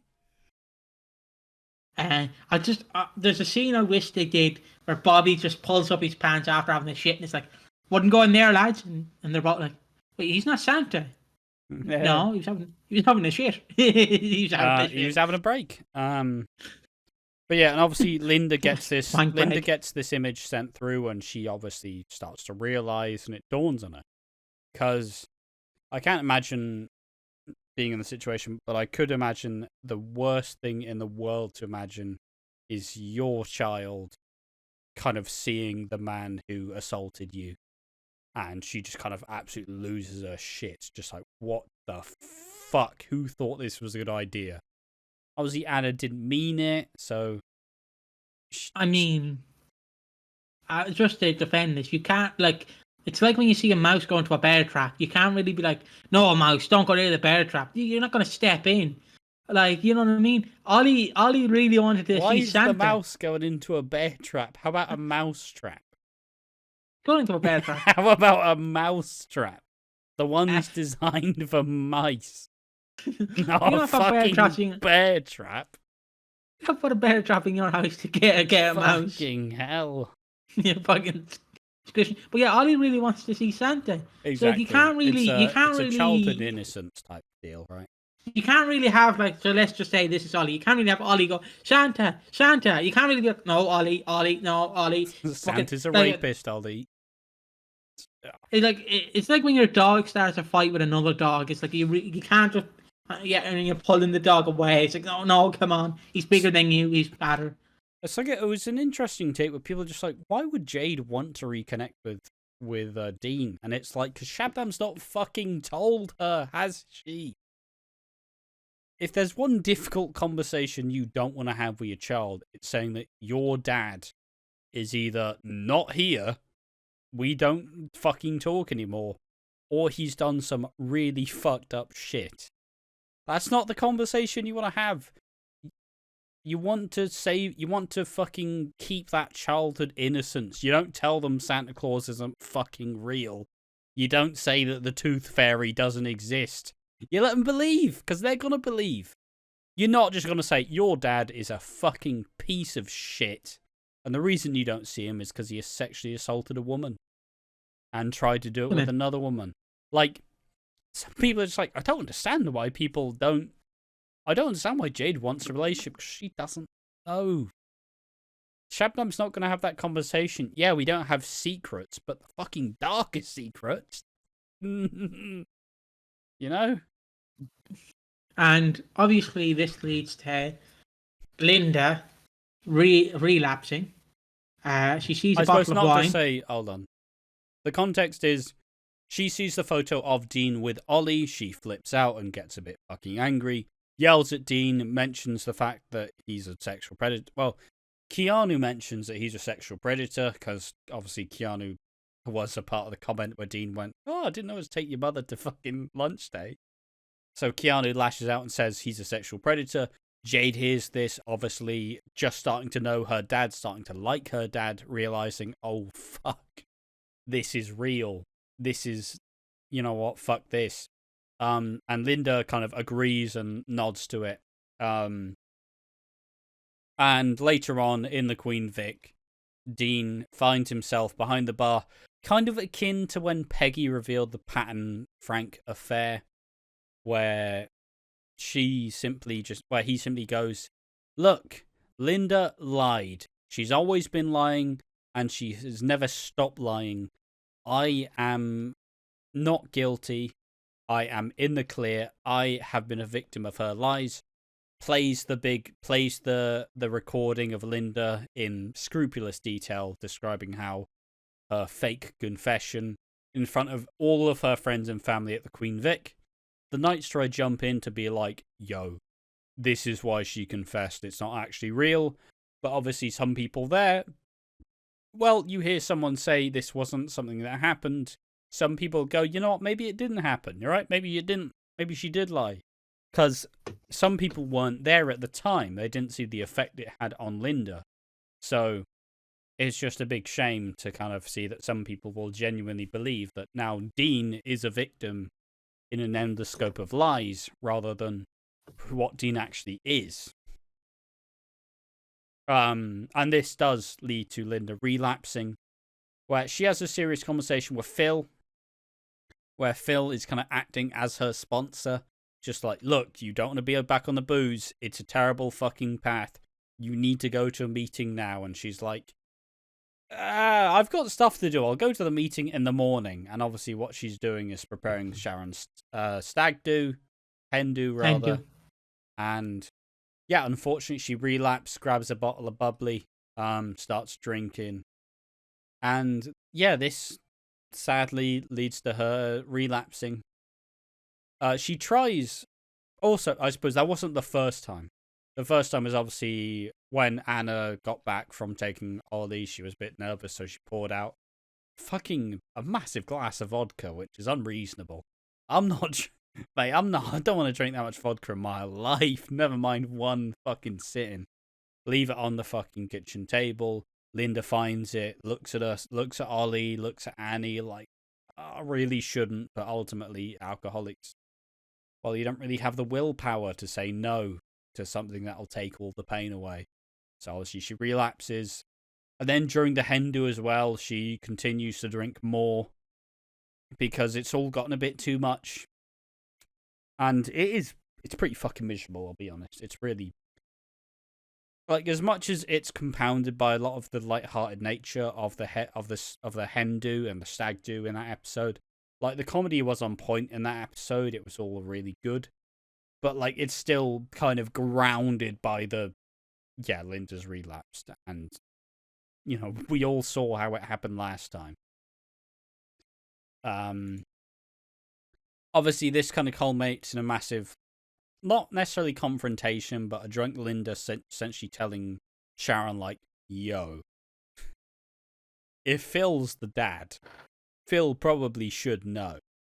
I don't care if she's on Keanu's side, where she's like, Keanu's probably better than Phil to have as a dad to your kid, but ultimately, one of them has to know the real truth. And this kind of leads to Kat finding out, which kind of lends into the next topic, that being Sharon threatening to destroy Kat's life. If you want to go into that. Can I just say, why is a stag do called a stag do, but a hen do is called a hen do? Like, why? Can we not call it a cock do and then a hen do?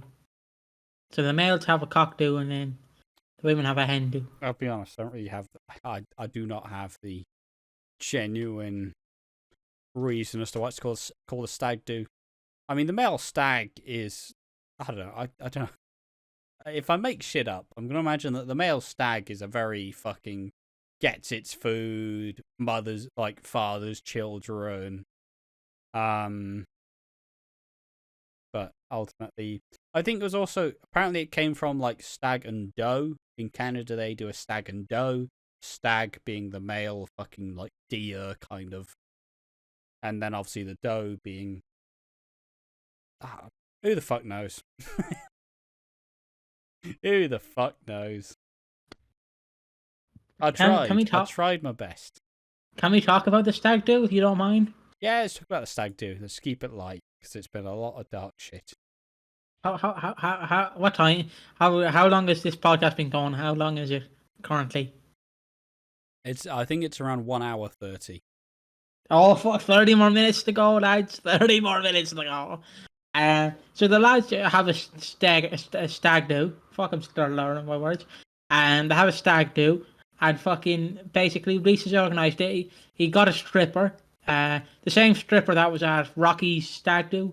Yeah. I think her previous name was Ivy, but now she's Miss Tickles. She's a Mr. Men character.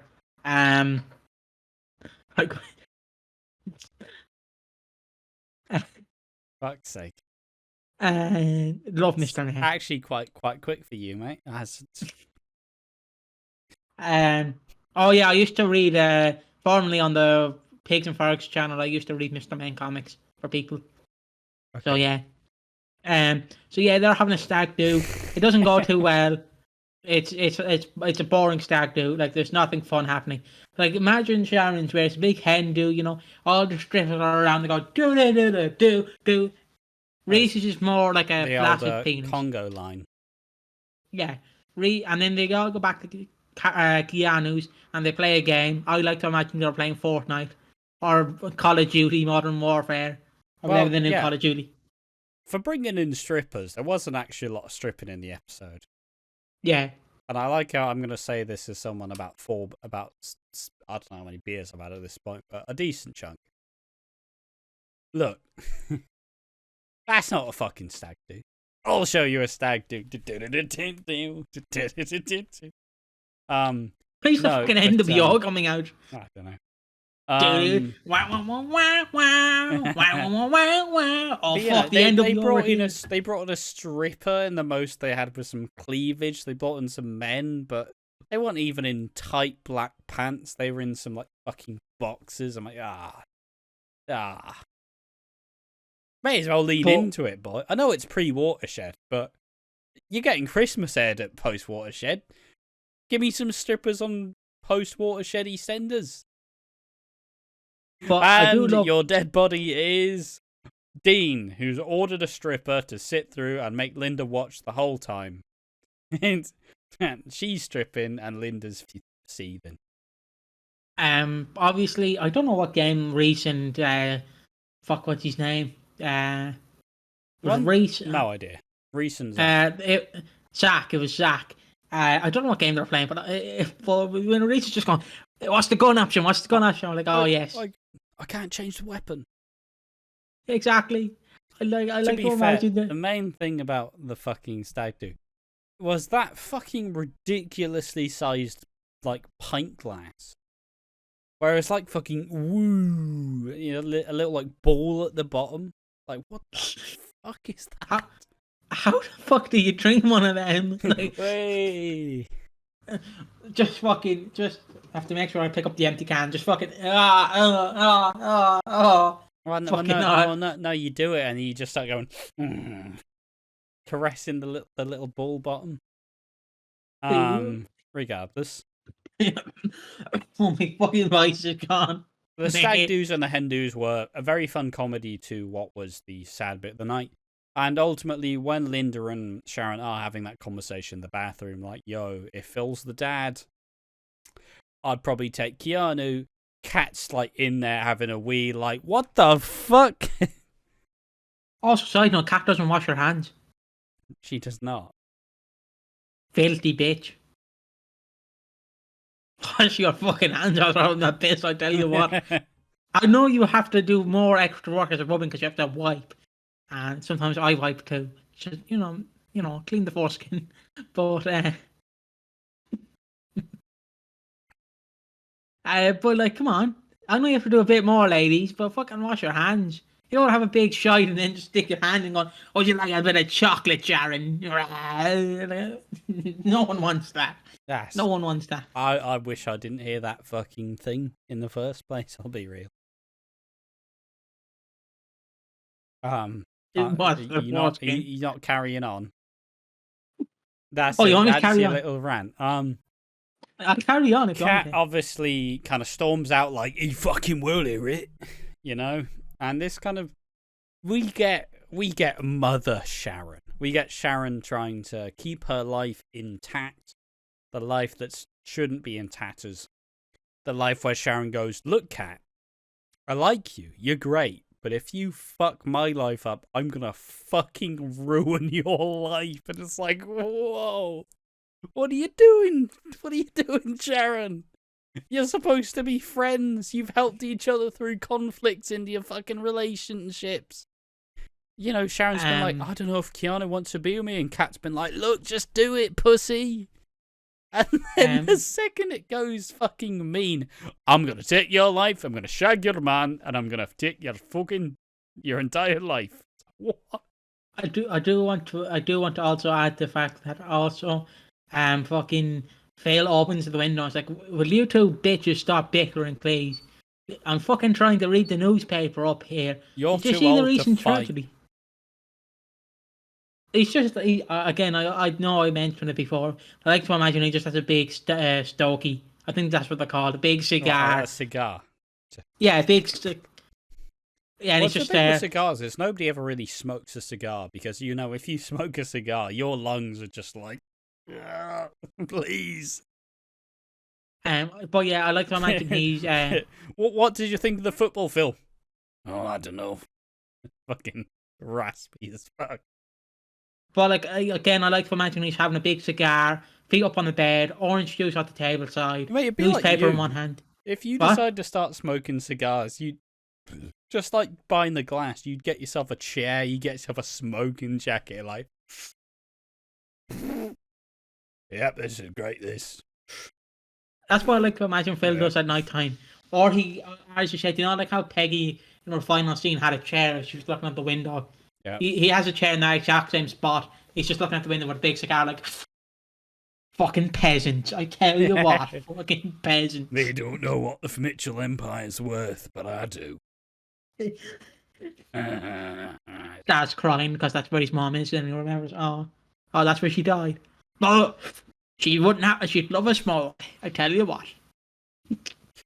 One thing I'd be Or wild. a Pete Barbara Windsor. Would be wild to see. We're not going to spend too long on this because this podcast's been long enough. But imagine if EastEnders start to incorporate like weed users. Like, I get it. Weed's not legal in the UK. You know, fair enough. You can't really put it front and center. But imagine if Phil just became a massive stoner. Like he's watching Rocky like repeats, like all 5 of them in a row. Just beat him up, Rocky. Fuck him up. It's fucking. Imagine that. Oh, I love Phil. I love Phil going, you see, man, the thing about the John Lennon assassination, when you look at it, man, it was a big tragedy. It was a big loss to America. It's like Phil, he was British. Yeah, man, but when you look at the stars, and the stars tell you everything. But imagine if he starts using just a bunch of like weed, just like, roll him up, lick him off and smoke him. Boom. I like to imagine he turns into Bray Wyatt when he starts smoking me. You know, man, you look at the stars align, and they tell you, man, you know what, Undertaker, you're going to get a man at WrestleMania. Because the thing is, man, I am the devil, and the devil always shits on your grave. And it's like, Bray, you said nothing and everything in that promo. The point being, though, is that fucking we have ascended to Mother Sharon. You're not fucking up my life. My life is great. I've worked hard to be here. Cat. Also, just if you ever drop someone's full name in the whole time, like if I'm doing something dodgy and you're like, Ashley, and I'm like, whoa, what the fuck? Whoa. That's never said. You know? It's like if I fuck up, Ash won't go Piggy, he'll go Jason. No, he'd use my full name. He'd be like, he wouldn't go just Jason, he'd go Jason James Peter Mark. You fucked up. Like, the second they use your actual proper name, you're like, whoa. This is something to be fucking taken serious. She did just entirely threaten to just fucking, if you ruin my life, I'm stealing yours, bitch. Me and Phil never had a kid together. Well, ain't that fucking kind. We can, though. And obviously it plays on a lot of Cat's insecurities and kind of just plays on Sharon's like queen bitch persona, because we don't get a lot of Sharon just being a massive fucking prick, for lack of better words. We don't usually get Sharon just being full like, you fuck with me, I'll fuck your life. I'll fuck your man, I'll have your kids. I'll shag your ex. Just trying to like put her in the grave, essentially. But yeah, it's a great scene, and it's one of the scenes of the week for me personally that I'd say you definitely need to go and watch, because it is just fucking grand. But I think beyond all the tangents and nonsense, I know this podcast will be unwatchable, or the funniest one we've ever done. Who knows? Let's talk about the final topic, that being Stacey and Jack start to have an affair. Now, how does this shape up, Piggy? This shapes up because on the Thursday episode at the time of recording this, it is Thursday at currently fucking 8:30. We started at 5 o'clock. Uh, 3 fucking hours, mate. Way to fucking go. This starts with Stacey. She gets a letter in the mail from bills, electric I bills. suppose I'll say that. I didn't even. Was it this week or last week where Denise returns from her holiday and then she's like, wait, hold on. So Dean's back, the rapist. And also Sam's living in my house. What the fuck, Jack? I thought we fixed things. Yeah, that's the extra stuff. That's the tickling of the balls for the rest of Piggy's context. Yeah, so Stacey obviously gets electric bills, pay up grand, £5. Chinese open in Walford Street, that kind of mail. So I just got a red letter. Oh, excuse me. Don't know if that was picked up on the mic, but thank God. Oh, excuse me. Thank God that wasn't picked up. Fucking hell. But fuck, I need to do something very quickly. Hold on. Fuck's sake. but the What's fucking more story. important? Give me a second. We've been here for 1 hour 45. We don't need any more delay. The fucking story you got. Oh, I can do both. I can do both. I don't believe the you, story. mate. The story goes that obviously. Oh, fuck off! Not now. That fucking Stacey got a letter from Theo. Yes. A lovely card in the mail saying, you know what? I will. Hold on. I'm trying to do both. Cancel subscription. I can do both. Yeah. She got a letter. She got a letter saying, "Yeah, I love you, Stacey. I love you. You're my one. You're my special somebody." And Stacey Well, no. It's Christmas won't be the same without your special one. Yes, and so Stacey alarm bells ring. She's like, "Oh, he must have Eve," and she basically says, "Well, I'm fucked," and yeah, he then proceeds to. Then she basically gets the police involved. He's in Scotland. Yeah, she gets the police involved. The police don't do anything. Then she does seriously. Then fucking every Call of Duty player who played on the Xbox 360 in 2011, 2012 basically does the whole "fuck you, I'm gonna kill you, you motherfucker. I know you shot me, but I'm gonna fucking kill you. I shagged your man." Xbox Live in 2013. I've shagged your mum, I'll shag your dad, I'll take your hole, and I'll shag your nan. Oh, cheers. Cheers, Ice Skater 79. Appreciate that, mate. After you give them an absolute lashing in FIFA. Scoring a 90-minute goal, and they're like, fucking smash that fucking Xbox. But the moral of the story is they get closer as later on Stacey goes to the bar and the cat's like, yeah, Denise and Jack's marriage might be over, and Stacey.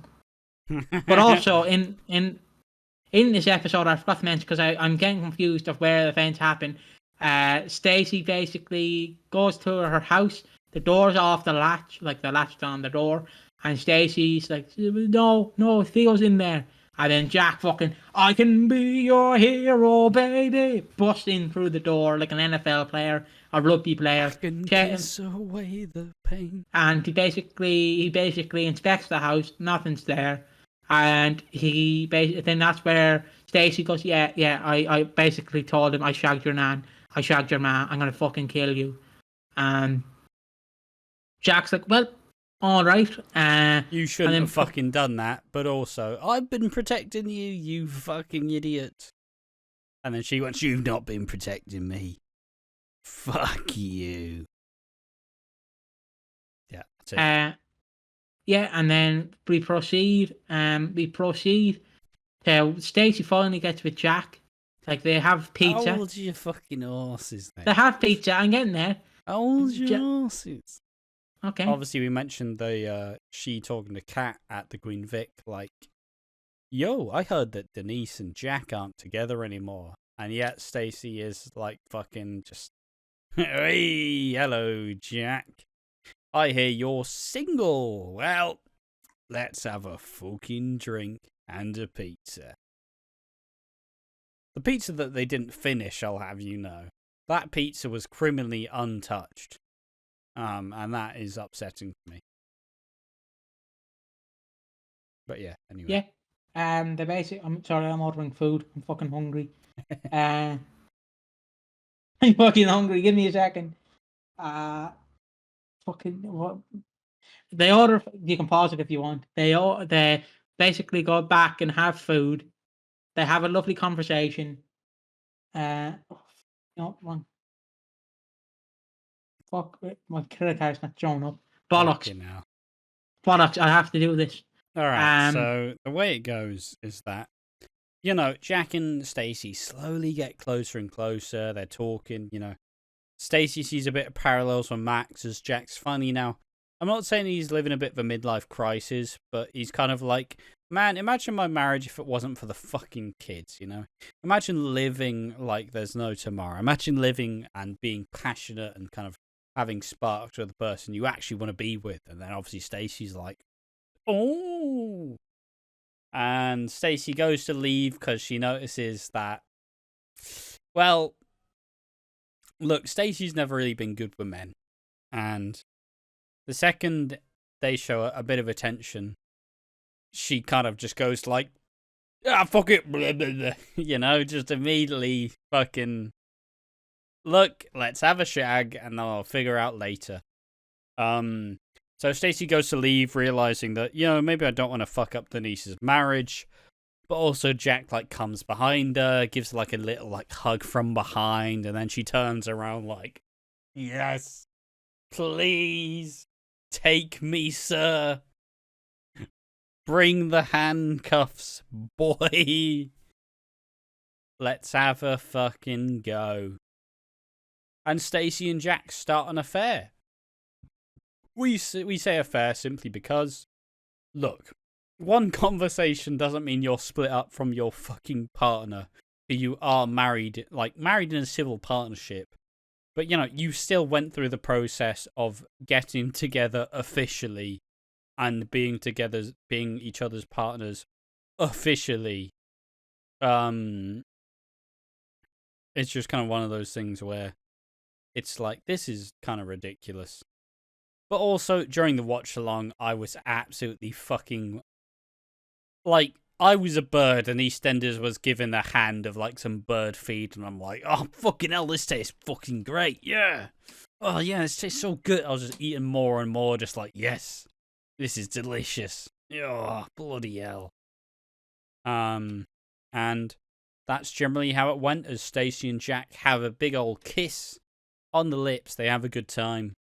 And it's not even because Denise was drinking by herself.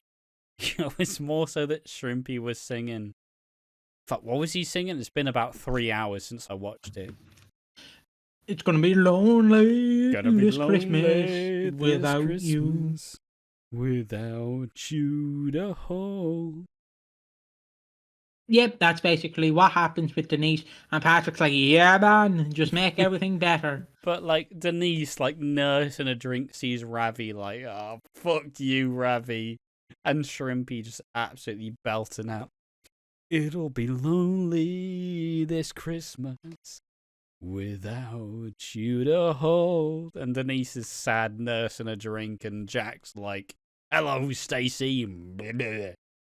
Just having a fucking... It feels like... I'm not saying Jack is having a midlife crisis. But Jack has definitely decided, the stepmom to my kids, or the sexy Slater woman, oh, bloody hell. Maybe Max has got a good eye for women. It's one of those things where Jack's just... I'm not saying it's out of character, because Jack for the last... Fuck it, it is out of character, because Jack for the last 3 years has been a boring fucking shit. He's been hot garbage, like, oh, Denise, do you want to go out for a pizza? Ah, just kidding, let's have a sleep and I'll fart on you. Sound. Like, that's it. That's all he does. He's been shit. He's been a terrible father. He's been a terrible fucking husband. And now he's suddenly seeing that the grass is greener. And that grass being Stacey Slater's. Stacey Slater's legs. Stacey Slater's grass. Her old fillet of fish. I mean, that's terrible. Her old McNuggets. These aren't even euphemisms anymore. Her old spice box. That spice on that chips, yeah. How'd you do that? How'd you do that, Stacey? Oh, it smells like fucking curry in it down here. Fuck. Oh, Jesus. Sorry, I had a curry earlier. Sorry. But it's Jack trying to take back control of his life, and therefore sleeping with Stacey. Presumably, didn't happen in the episode, but come on now, they're adults. You know where this is going. I, throughout the episode, was just having a very fun time where I'm like, yeah, this is great. Oh, sexy Jack. Look at them. I think one comment I went was, oh, look at them arms. And then went, sorry. Sorry. I'll tone it back a second. And Stacey and Jack embark on a cheeky little affair. How do you reckon it'll go now that... Do you reckon Denise and Jack will get back together in the coming days? Sorry, can you... sorry, this is off track, but can you please check the YouTube comment that's been left at 8:38 p.m. Please. All right. Well, technically, I have recently uploaded a video where I state that Jack and Stacey will have an affair. Look, all right. You also said that it was going to be Sam. Sorry, mate. Take the L. All right, you fucking backtracked and went, oh, it's Sam and Jack having an affair. Take the L, all right? You said it was going to be Sam and Jack. We haven't reacted to your latest video on the channel saying, oh, there's not going to be a bloody affair. We were saying it from the start. Don't act like you're special. I'm not gonna out the person, but if you've watched the Walford on Tap, you know who it is. That comment buckled me. I'm just so full of life. That comment fucking... It's like when a baseball comes flying at your face and you're like, what? All you do is laugh. It's like a ball comes flying at your face and you're like, oh. That comment was basically a football bouncing at my face. That made me giggle. But yeah, that's the Stacey and Jack stuff. And we're nearly done this podcast now. Would you believe it? It's been a long one. It's been one long road and just getting started. It's not been a fast one. It's been a long one. Yep. We've not taken the motorway. We've taken the fucking dark, dingy alley. We're going down the country lanes. It's not been smooth sailing. Exactly. But yeah, there we are. As said before in previous podcasts, we're not going to be doing the awards so far. We're going to build up to the award show at the end of the year. We're going to give out the actual awards like Best Newcomer, Most Improved, all these sorts of awards that we're going to finally dish out to our favourite characters once we've actually watched all of 2023, which we will have done by the end of the year. But as a whole, I hope people enjoyed this fucking mess of a podcast. It's episode 50, as we've said so many times at this point. Look, it's the end of the year. We've all had a drink. We're all getting a little bit hysterical. It's not going to be the most sound shit. All right? Might be funnier.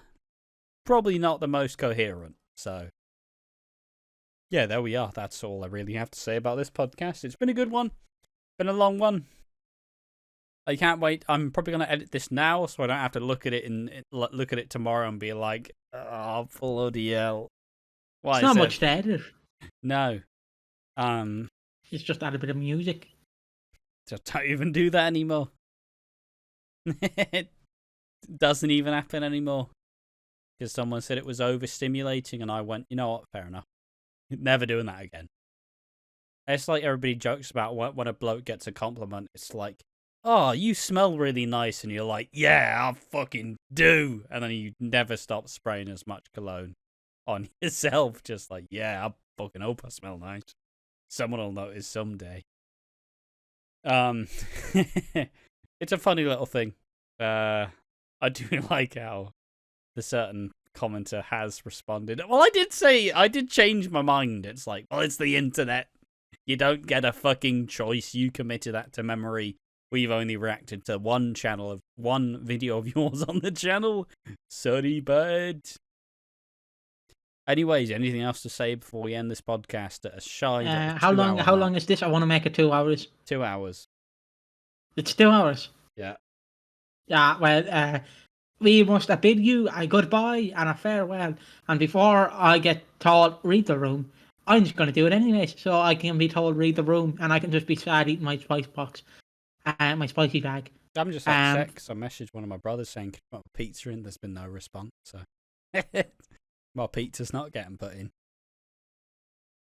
Same with my dad. I texted him, was like, "Can I just order a Chinese?" No response. Like, fuck it, I'll order myself. But again, follow us on Twitter /X, Instagram and Twitch at Watching Walford. Subscribe to our YouTube channel at Watching Walford. You want some of our friends' content and also who's going to be a member of One More Match? Well, have I got you covered? They're currently sick. They're probably not sick now. They're down with the sickness, I guess you could say. Wow. Good old Slater mine 2049. With 2 E's in Slater. They stream Bully, Simpsons Hit and Run, maybe a Lethal Company. They also have 2 mates that they sometimes stream it when they play Lethal Company. They're pretty funny. I was watching the stream on Monday and fucking Slater went to jump across the bridge and just fell flat down because the spacebar didn't work in time. Yeah, that was a funny clip. We do like to plug some of our friends' content because it is a lot of fun to see. It's just we both been watching it, so there's no reason to not plug it because we'll be there, you know.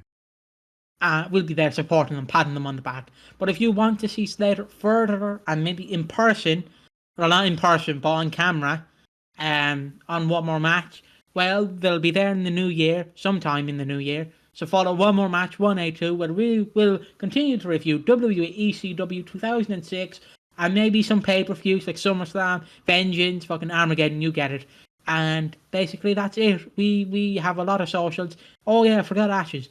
Ash's socials are AquaDreams on YouTube and Twitch, Real AquaDreams on Twitter /X, and you can follow him and it'll be delicious. And if you follow them, we'll give you an ice cream. So follow them. I have been streaming a decent chunk on the Twitch channel. I do speedrun Simpsons Hit and Run, and occasionally do some other stuff I have planned, but none of it's really come to fruition yet. So I have been doing that there. So if you don't want to see me, but in a bit more of a dial back fashion, a bit less focused, go over there. It's good fun. It's very chill. It's not necessarily as big. And you also get to play your own music, which is a lovely little thing. So if you think my music's shit, just request your own.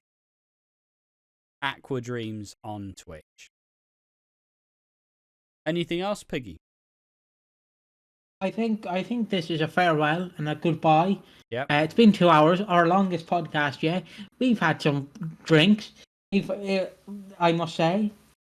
We've all had a drink. Did I put that code in right? Piggy's still trying to order fucking Chinese. No, I've ordered the Chinese. I have to pay for my dad. Yeah, there we are. That's another episode of Watching Walford. Thank you for watching the podcast. We do appreciate it. I wouldn't be surprised if you do skip this one, as this has been absolutely fucking wild. But as a whole, we do thank you for keeping to engage with the podcast. We are rapidly approaching 350 subscribers, so it would be very nice to be able to hit that before the end of the year. Maybe I'm being a little bit I'm being a little bit passive. Maybe we hit, well, we definitely don't hit 400 by the end of the year, but it would be nice to keep progressing onwards and upwards as the channel has hit a peak. A lot of new people have been watching. A lot of old people are still staying up with us. So as a whole, just a very heartfelt thank you to everybody who has been with us the whole time. Or just with us for a bit, because we're in it for the long haul. We are still planning stuff for 2024, so we do have a lot of plans for the future. So just stay tuned, watch this space. As EastEnders is heading to a golden age, Watching Walford will probably be heading to a golden age as well. As the first year is always rough. There's always a bit of dodgy shit in the first year. But in the second year, a bit more refined, a bit more polished, and that's what we're going to be bringing to you next year. Maybe a bit more serious stuff, maybe a bit more research-based stuff. But as a whole, we will be aiming to keep producing the same level of content for you and making sure to just not fuck about and have the most fun with the tools we're given. There are only 2 podcasts left in the year, so we shall be doing our best to fulfill the obligation and also just do it because ultimately we would love to have a big fucking...